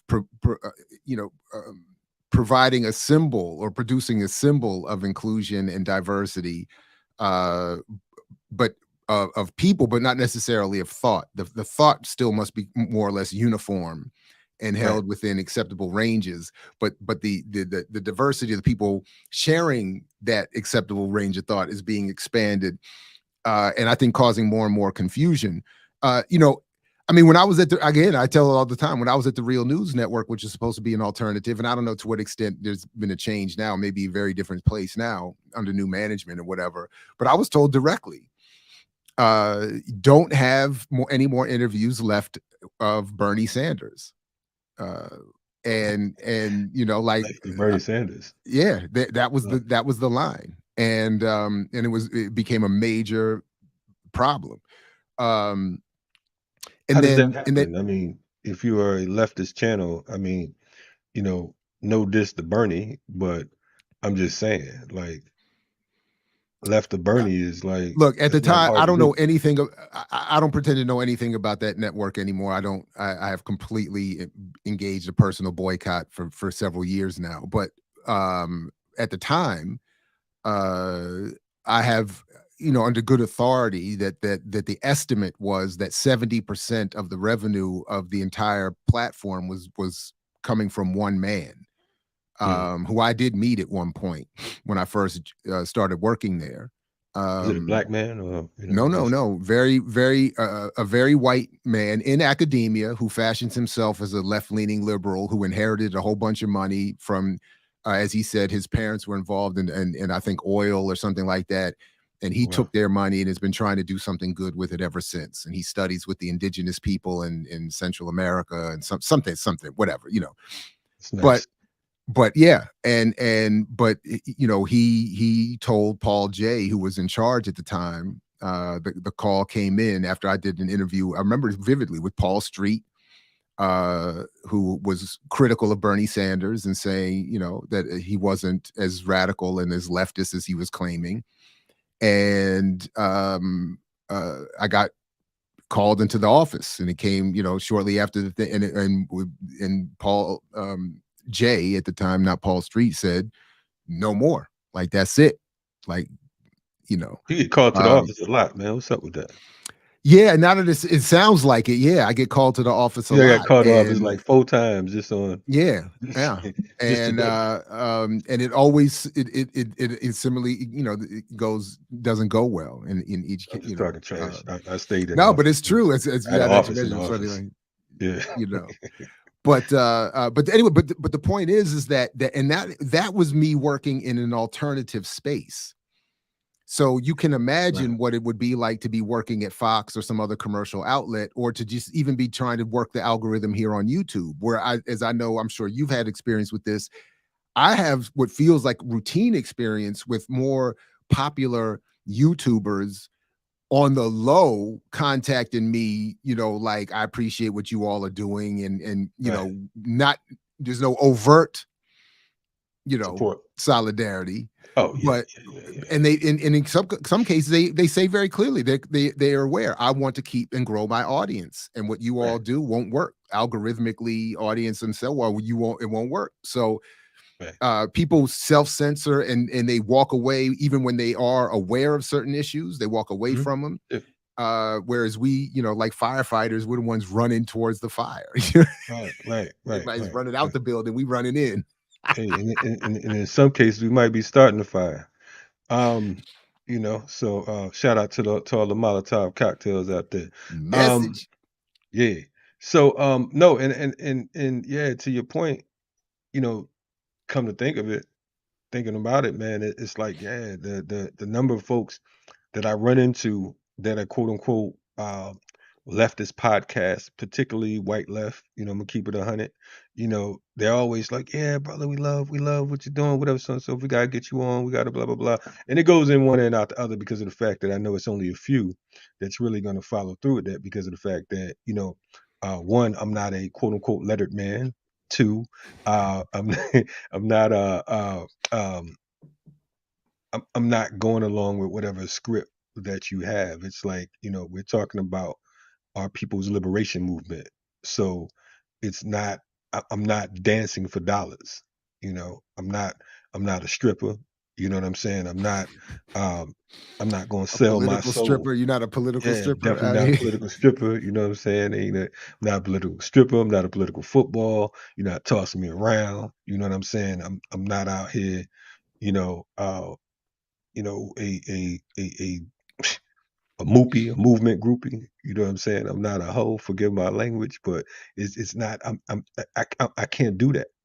It's not in my blood, and it's not even about me. It's the fact that I feel like when we say something like Black Power Media, we're standing up and we're representing ancestors, and political prisoners and people whose voices, for whatever reason, have been silenced, or it's been an attempt to silence their voices.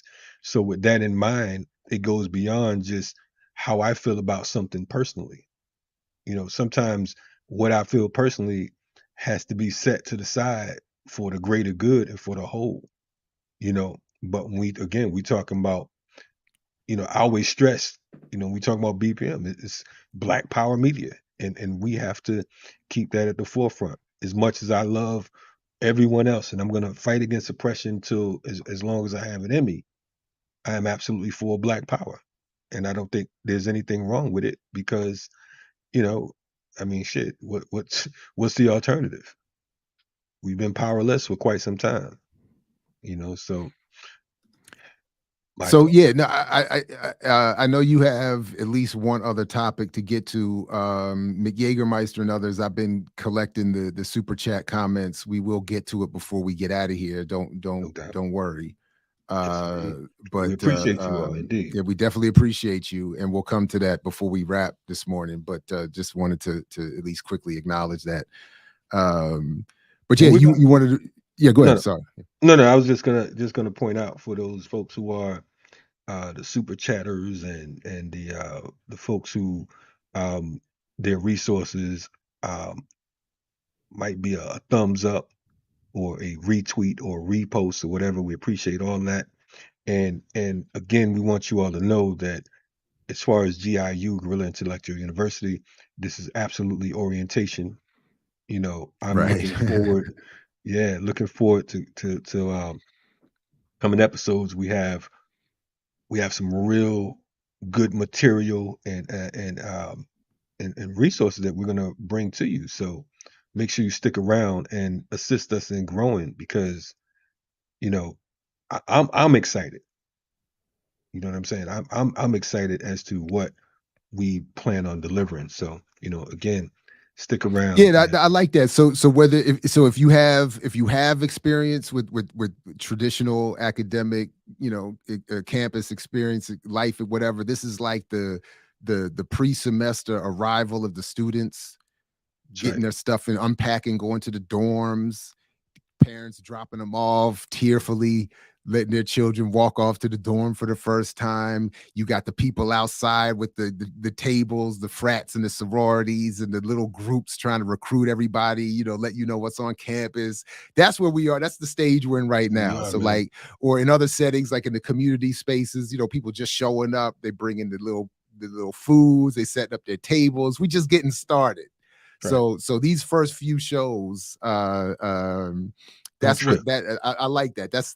Yeah. That's how you should see where we are in No doubt. No doubt. And I promise you, and I try not to make any promises, but I promise you that this is definitely going to be one of the most if you're looking for political education and an analysis or a way to sharpen your analysis, what we'll be bringing to the table with our other two hosts.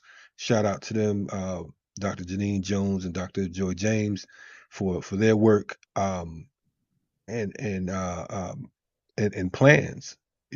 I mean, I'm like I said, I'm excited. If I wasn't on this particular show, I'd still be. And I don't. I'm gonna keep it 100 with y'all. I don't really watch podcasts. Sorry, I hate to I hate to tell you on the low. Don't tell nobody. I'm on here, but when I'm not doing this, I check out a few different shows or whatever. You know what I'm saying? Of course, I've been watching. That makes what I like for years. Um, check out the Remix Morning Show from time to time when I'm not on it. I'll keep it 100 because I'm an organizer, so I'm busy trying to get some other things done. It's not a diss to anyone else, but I know for a fact that what GIU is bringing to the table or will be bringing to the table is it's a level of education that you're not just going to find you know on the internet or anywhere else. So check out the words when we say Guerrilla Intellectual University. Hint, hint, hint. Stick around. That's all I'm going to say.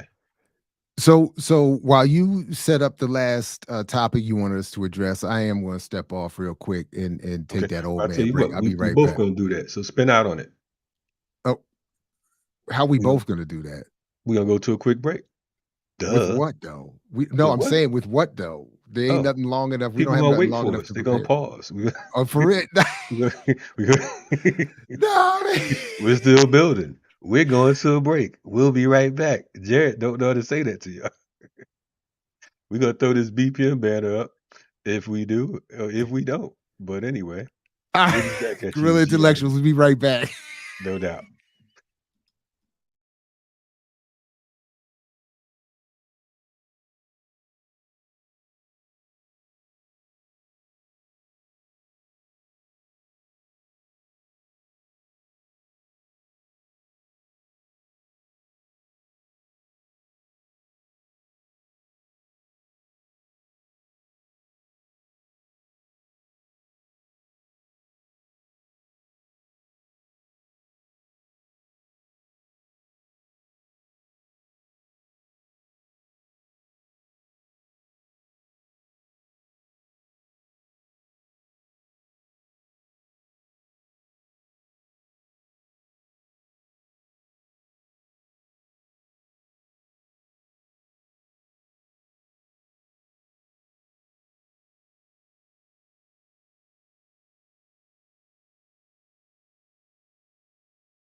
They say when you wear Black Power Media gear, you can accomplish anything. You play any and every position. Coaching, to kicking, to receiving, to running and juking. And, oh my goodness, let's see that again in slow motion. Get off me. And you're going to have a lot of haters coming at you, but what you got to do is you got to shake them off, and get to your goal and accomplish it. And when that's done, it's a beautiful thing.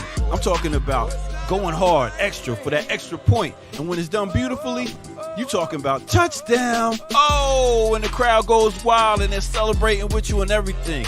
Man, let's see that again. Nice. Black Power Media, baby. That's how we do it.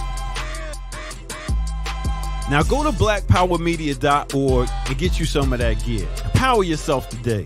Yeah.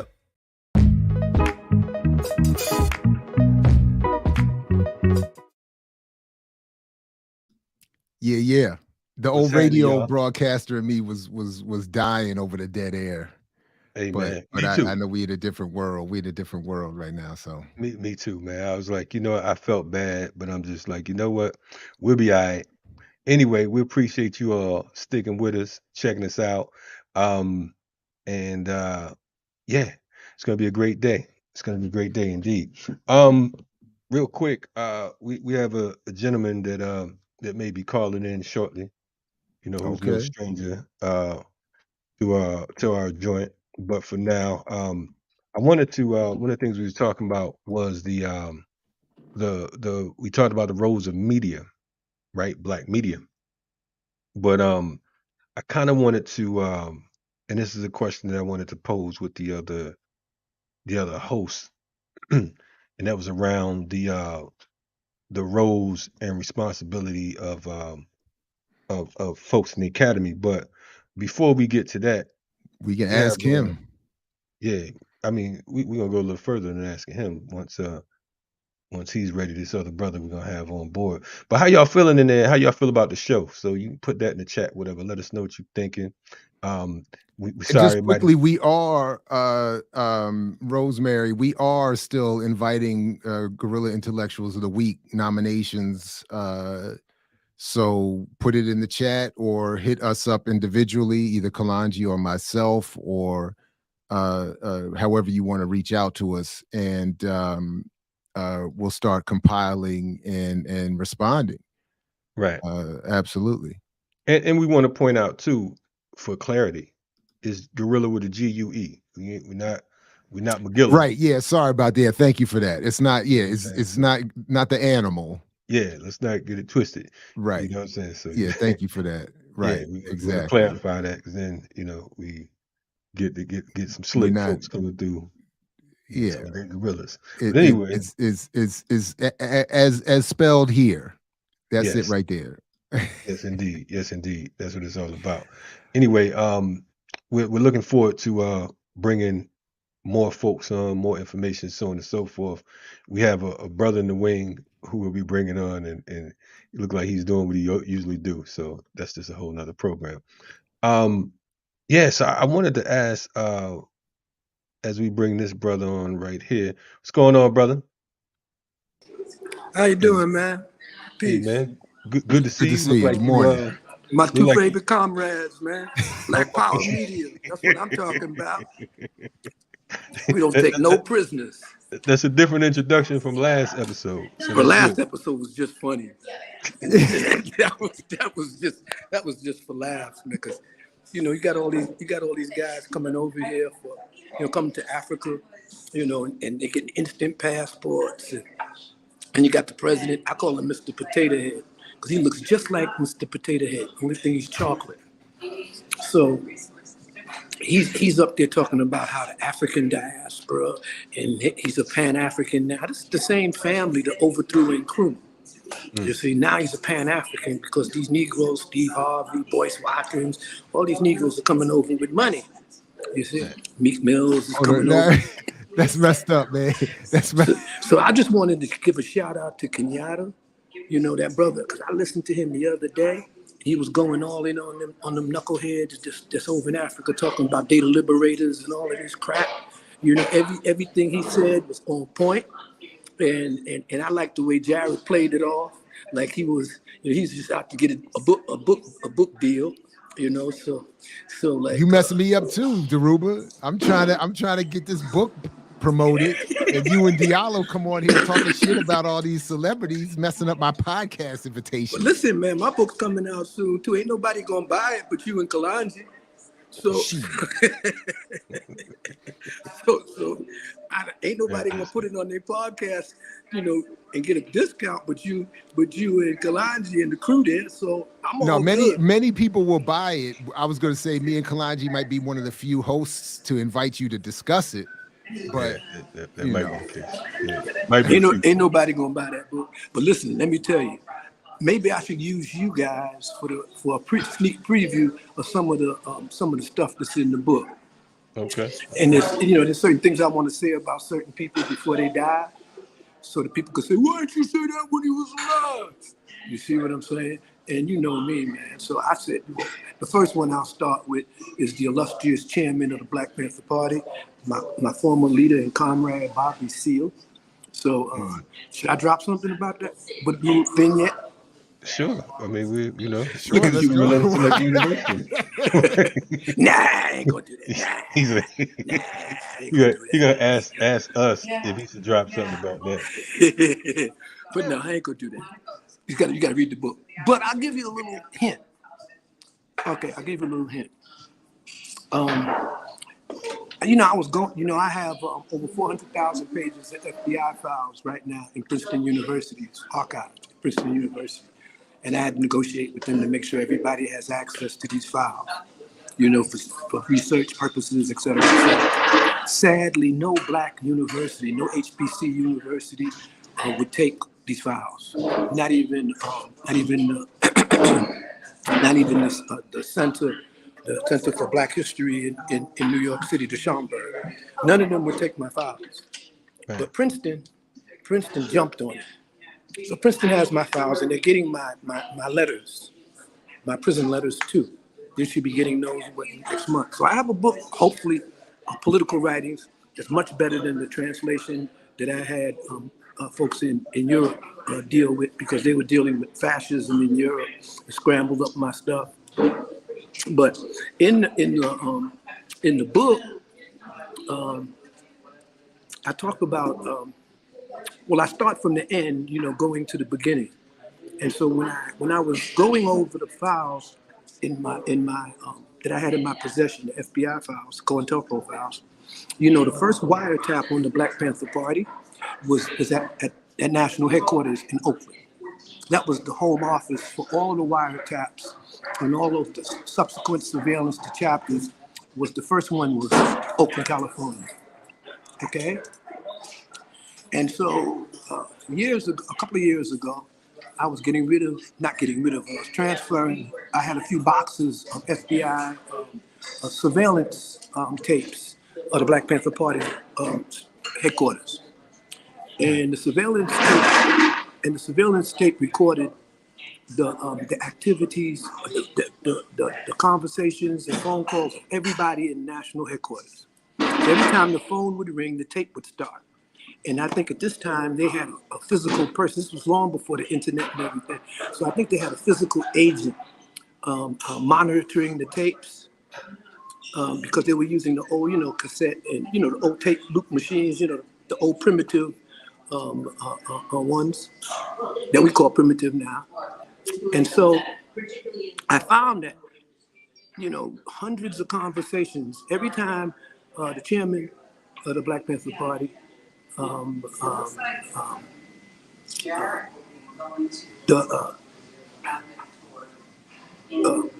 David Hilliard, every time David Hilliard would be asked to come on to the telephone, the FBI stopped the tapes.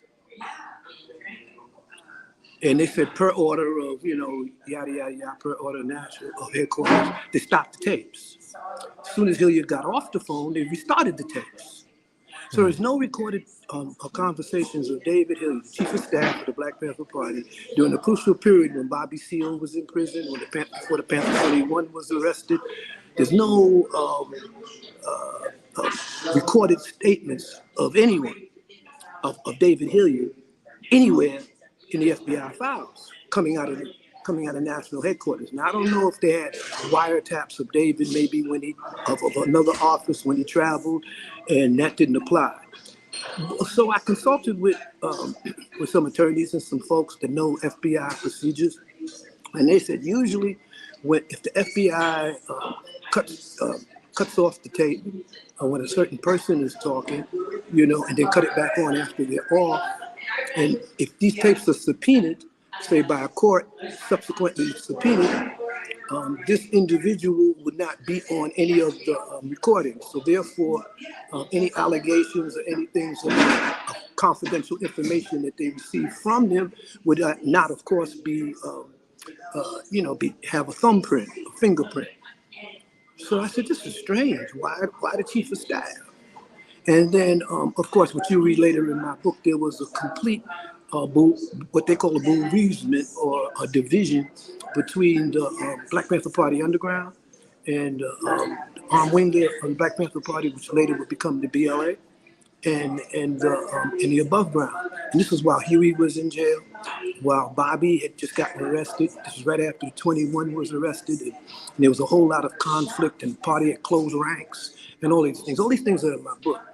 But it occurred to me then, after Geronimo was busted in Texas, it occurred to me back then, after Geronimo was busted in Texas, and the individual that was sent along with him to keep him in check because they feared Eldridge Cleaver and Geronimo had some type of clandestine attack to undermine the leadership of Central Committee.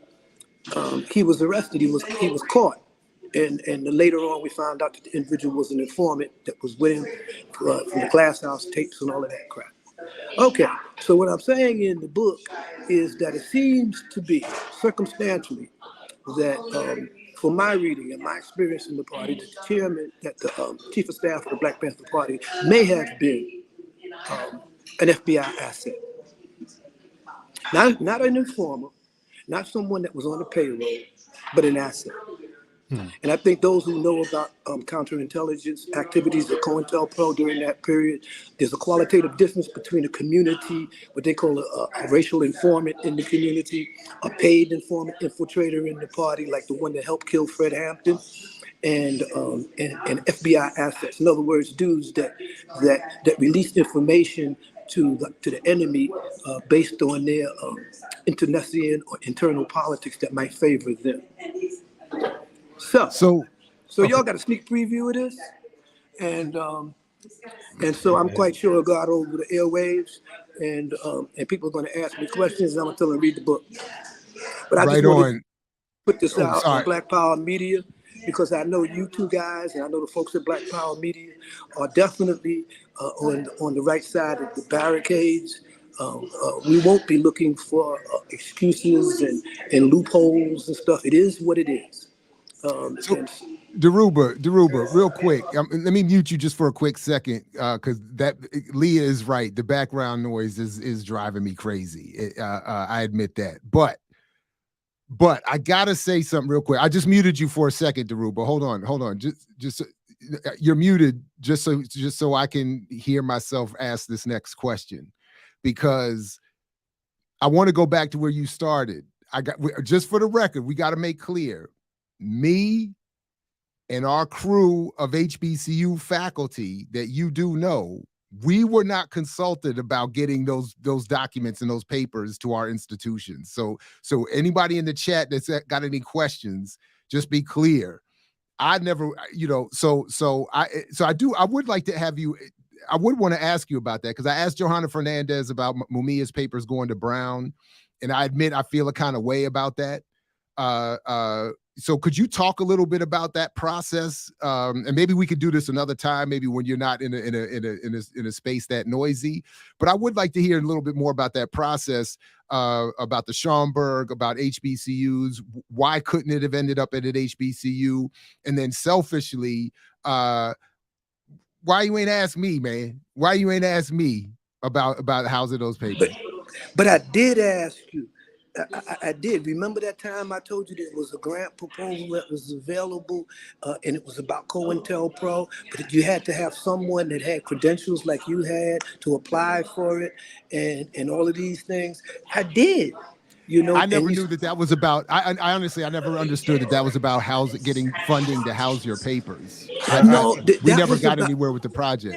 So I do want to point out too. I remember, and I'm not talking about you, Jared, but I personally contacted another number of folks when you were trying to get the files placed somewhere, and folks said they didn't have the capacity, particularly here in Atlanta. You know, there was a few different professors I reached out to. There were a few different institutions that were responsible for archiving and all of that, and they kind of overlooked it.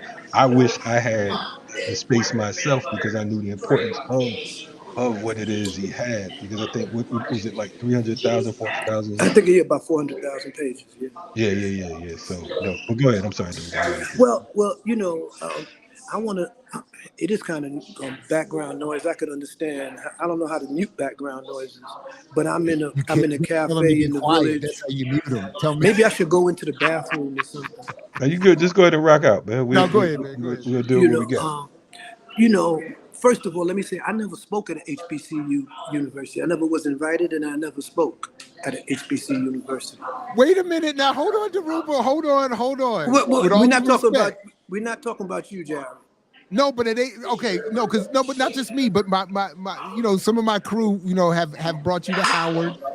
We were, but I didn't speak at Howard. I never spoke at Howard. You did, because you had a classic showdown with Bob Brown in the Howard auditorium. It was beautiful. You were on a panel with Cynthia McKinney, and Bob Brown was in the audience. But you understand? I was in DC. Yeah, go ahead. I'm just messing. That's right. You're right. You see, I might have political Alzheimer's. You know, you know, I ain't no spring chicken no more, man. You know, but you can't tell the young lady. You can't tell the young ladies that. But you know, however, you know, I mean, sometimes I forget my name when I go to the bathroom nowadays. So I might have. I kind of like remember that. So who was that guy I had to beef with? Who was it? Bob Brown. It was Bob Brown. Was in the audience. And he challenged you on something you had said. It was it was classic. It was a beautiful moment. It was a beautiful moment. So you like that type of stuff. Anyway, okay, but I'll amend that. I have spoken maybe a few of those, maybe one or two. I don't remember any of them. Really. It probably hasn't been many. No, I mainly spoke at the university where there were professors like yourself, Jared, who invited me to address the student body, usually under history auspices or whatever.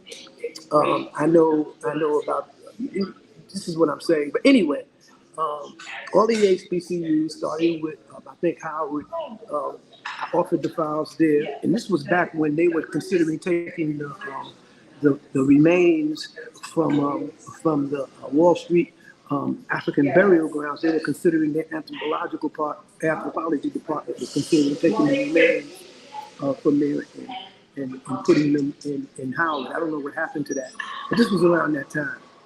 So ever since I had these files, you know, I realized that, you know, Ward Churchill was a very good comrade and friend of mine.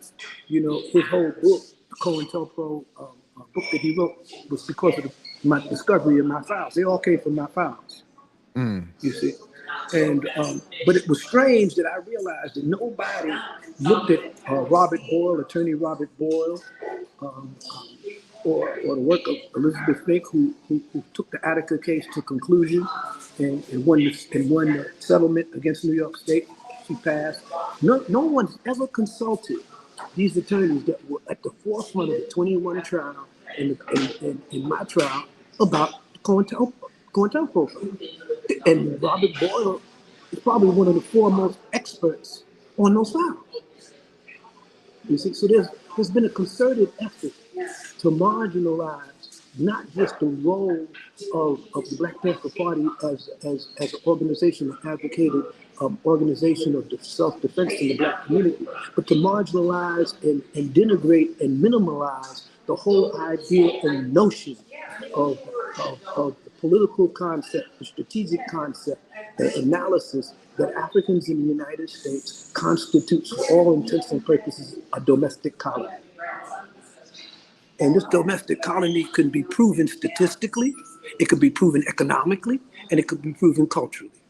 And I think Jared is shaking his head because he knows that the analysis that he puts out about U.S. Currency, about the viability of black capitalism, is exactly what undergirds that political concept of a domestic colony. Now we know that historically some of the African leaders, one of them in particular, I believe it was Amilcar Cabral, kind of like dismissed the notion that blacks in America can be colonized, but I think he used the wrong premise, the wrong analysis of our history in the United States. Because, you know, we went from chattel slavery to a feudal system of sharecropping into a system of apartheid, and out of that system of apartheid into an electoral system that's based on the electoral college proposition that was designed to ensure that people of wealth and property, namely white males, would never be disinherited by a mass vote or popular democracy. And this is why the FBI had the position strategically and politically, especially about the Black Panther Party, that the United States was a constitutional republic, and as a constitutional republic, it was based on a series of propositions and laws, unlike a democracy, which the FBI claims, or which FBI agents were told ideologically, or unlike a democracy that said everybody was equal, everybody had equality. And of course, they left out capitalism and how capitalism trumped all of that shit, you know. But they believed that democracies and therefore free speech and organizations of people around their political ideas, if opposed to the U.S. government, was subversive. Whereas as a constitutional republic, you see, it's supposed to prevent the rise of an individual dictator because of the political system. But we know the dual party system in the United States is a fraud. It's fake. Just as Jared had pointed out, that the United States economy, that the US dollar does not represent wealth, it represents debt. And that the slick way of saying that people are kept in debt and that the U.S. will never satisfy its debt, so it keeps printing money, is when they talk about inflation and deflation. You see, and so I don't want to get into the weeds with that. That's a whole nother program. I'm just saying that the Black Panther Party represented at a historical moment in time when the right wing and the military-industrial complex was consolidating itself around a new form of mass control, artificial intelligence, consolidating themselves around a new a methodology of controlling the people. This is why I call today's democracy in America democratic fascism. And I'm really to argue that point alongside Jared, that says that black capitalism, that building black businesses is not a solution to the liberation of African people, especially if they're subjected to the overall overarching capitalist finance capitalist system, in which we have no decision-making power or economic control. So having said all of that, I wanted to say that the Black Panther Party, therefore, represented at a particular point in time a really revolutionary challenge to the United States hegemony and their response to the civil rights movement, trying to seal off those types of gains that were gained by voting rights, try to seal off local politics, black people having access to local politics. So imagine if we had a political party, which was sabotaged, we know, with Jesse Jackson and all them other bootlicking Negroes at Gary, Indiana. Imagine if we had a real genuine political party and that could mobilize people on the local level, that could take control of the local ballot and local assemblies, just like these right-wing racists and white supremacists are doing right now with the Board of Education, with the local electoral boards, could imagine if we had organized around the idea of community control of police, community control of public safety, decentralization of public safety, putting those powers in the hands of people in the community in terms of public safety districts, being able to hire and fire police. Imagine if the Black Panther Party agenda took hold back in 1969 and 1970. Where would we be now? You see? So the Black Panther Party was not only an existential threat, it was a threat because J. Edgar Hoover saw the Black Panther Party's strategic vision, strategic analysis as being a threat, because we were the only Black nationalist Pan-African group that had a class analysis and a racial understanding of white supremacy as a construct. All the other organizations, from Baraka's Kawaida and Mama Lama Ron Karanga out there in the West Coast, you know, all these pork chop nationalists, many of them who are professors today, their only solution was a racial type of analysis of the white supremacist construct minus an absent class. This is why my last conversation with Amiri Baraka before he passed, and I mentioned it at a eulogy for him, that Baraka said, you know, I went to I was at a rally in that his son Ross Baraka, then who was a street organizer in Newark. I went to a rally. They invited me to talk about political prisoners, etc. And I maintain that the Cory Bookers and these Negroes that we have now as electoral representatives did not represent the interests of Black people, did not represent the class interests of those people that put them in power, that they were Black faces in high places and they had no power. They only had minimal influence. And Amiri Baraka finally agreed with that. He made a mistake when they got behind the first Black elected mayor in Newark after the riots and put him in office. And that followed the whole decade, 2-decade long series of Black misleaders in Newark, New Jersey. And so I said all of this to say that the reason why I'm writing my book and is not so much to try to promote myself as some type of guru or historical genius or something like that, but to show that the Black Panther Party's true role in the 1960s and the 1970s was preventing the consolidation of white supremacy and white right-wing political parties into what we see now, and that Donald Trump has mobilized, preventing that consolidation for at least 10 years. And it was because of the destruction of the party, because of the repression of the Black Power movement by 1970, that we had the crack epidemic. We had no movement. So it was during this period that the nihilistic rise of music and entertainment with hip hop and all of this stuff that they used to distract and misappropriate the youth of our communities. And it played itself out. It came to culmination recently with the Day of Return in Africa, how every African nation is talking about the Black diaspora as a partner in building Africa, et cetera, et cetera. And all of these artists are attached to the political and economic elite in Africa. They have nothing to do with the grassroots people. They have nothing to do with the people in Africa on the ground.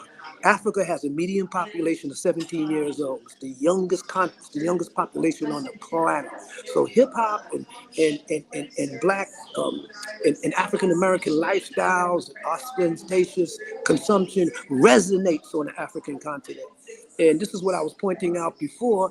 If you look at the videos that are coming out of Afrobeat and all of the music coming out of Africa, those videos look like they could have been made in Hollywood. Those videos look like they could be made anywhere. All of these young Africans who had money thrown at them, they're riding around in Bentleys and Mercedes-Benz, and they got half naked, light-skinned women laying all over the car. And it looks just like something Meek Mills would put out, or something that you know, Little Squirt would do.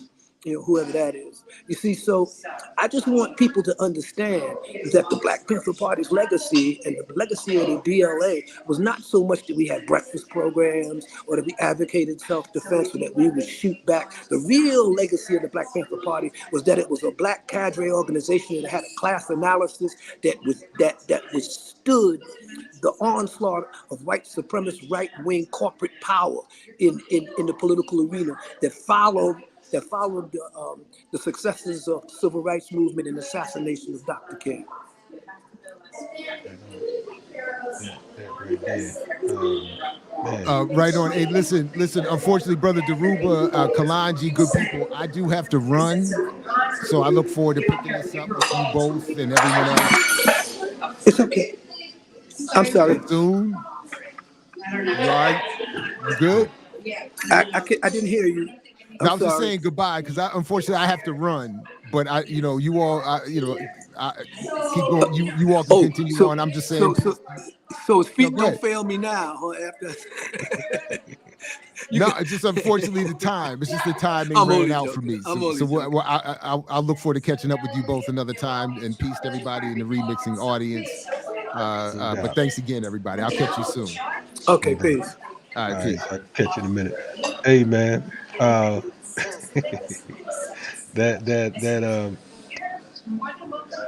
of the things you talked about, you said if community control that the Black Panther Party was pushing during the 60s would have taken hold, where would we be now, right?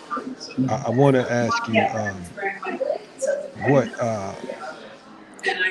how possible is it for us to organize for community control in 2023? Do you think it's possible? Do you think that with what we're up against, this new age of democratic fascism, as you stated, that it would be too difficult or unrealistic? What's your thoughts on that? Well, first of all, I don't never say never.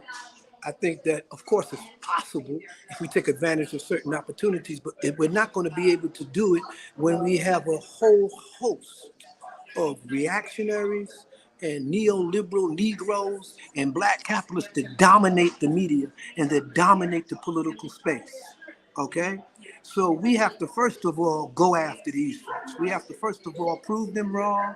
We have to make sure that they can't appear in public anywhere without massive security because we're going to throw eggs and shoes at them. We have to understand that the reason why, I'll give you an example, the reason why Black entertainers, let me go into the bathroom for a second because these old ladies talking over here, man, they loud as shit, man. You know, I had them turn down the music. Look at these two. I ain't gonna show you them. I'm gonna go into the bathroom and lock the door, and then gonna be outside. Sir, you want to come out the bathroom? Are you all right? We got about a good 10 minutes, man. So we'll put them on hold. You check it out. Black Power Media, Guerrilla University. How's this? It's quiet, right? It sounds a little bit clearer right now. Cool. So now listen. So what I'm saying, what is the chances of us doing it now? Well, first of all, we don't have a political party. We don't even have an abolitionist movement, a coherent abolitionist movement. And it doesn't look like we're going to get one soon. And we have to understand the role that hashtag movements have played up until this point. It's almost irreversible, given the fact that now we have internet gangsters, we have internet gurus, we have internet militants, we got all of these folks, right? So it's very hard, it should be easier, given the state of technology and our ability to communicate. It should be easier for us to organize in our communities independent political power, but it's not. We are up against gentrification, which is a finance capital initiative. We have mayors. We have more Black mayors in America than we've ever had in our history, and we have less political power. We have a congressional Black caucus that's absolutely meaningless. It doesn't affect U.S. policy in Africa. It doesn't affect the government treatment of African people. We have young people, a whole generation, because they didn't have a struggle, they come up with absurd notions like defund the police. How do you defund the police in a police state? How does that work? Okay, so this is something like the hashtag Black Lives Matter. These things were thrown out by reactionaries as an emotional response to conditions, and the reactionaries were able to turn these slogans and turn these ideas in on their head.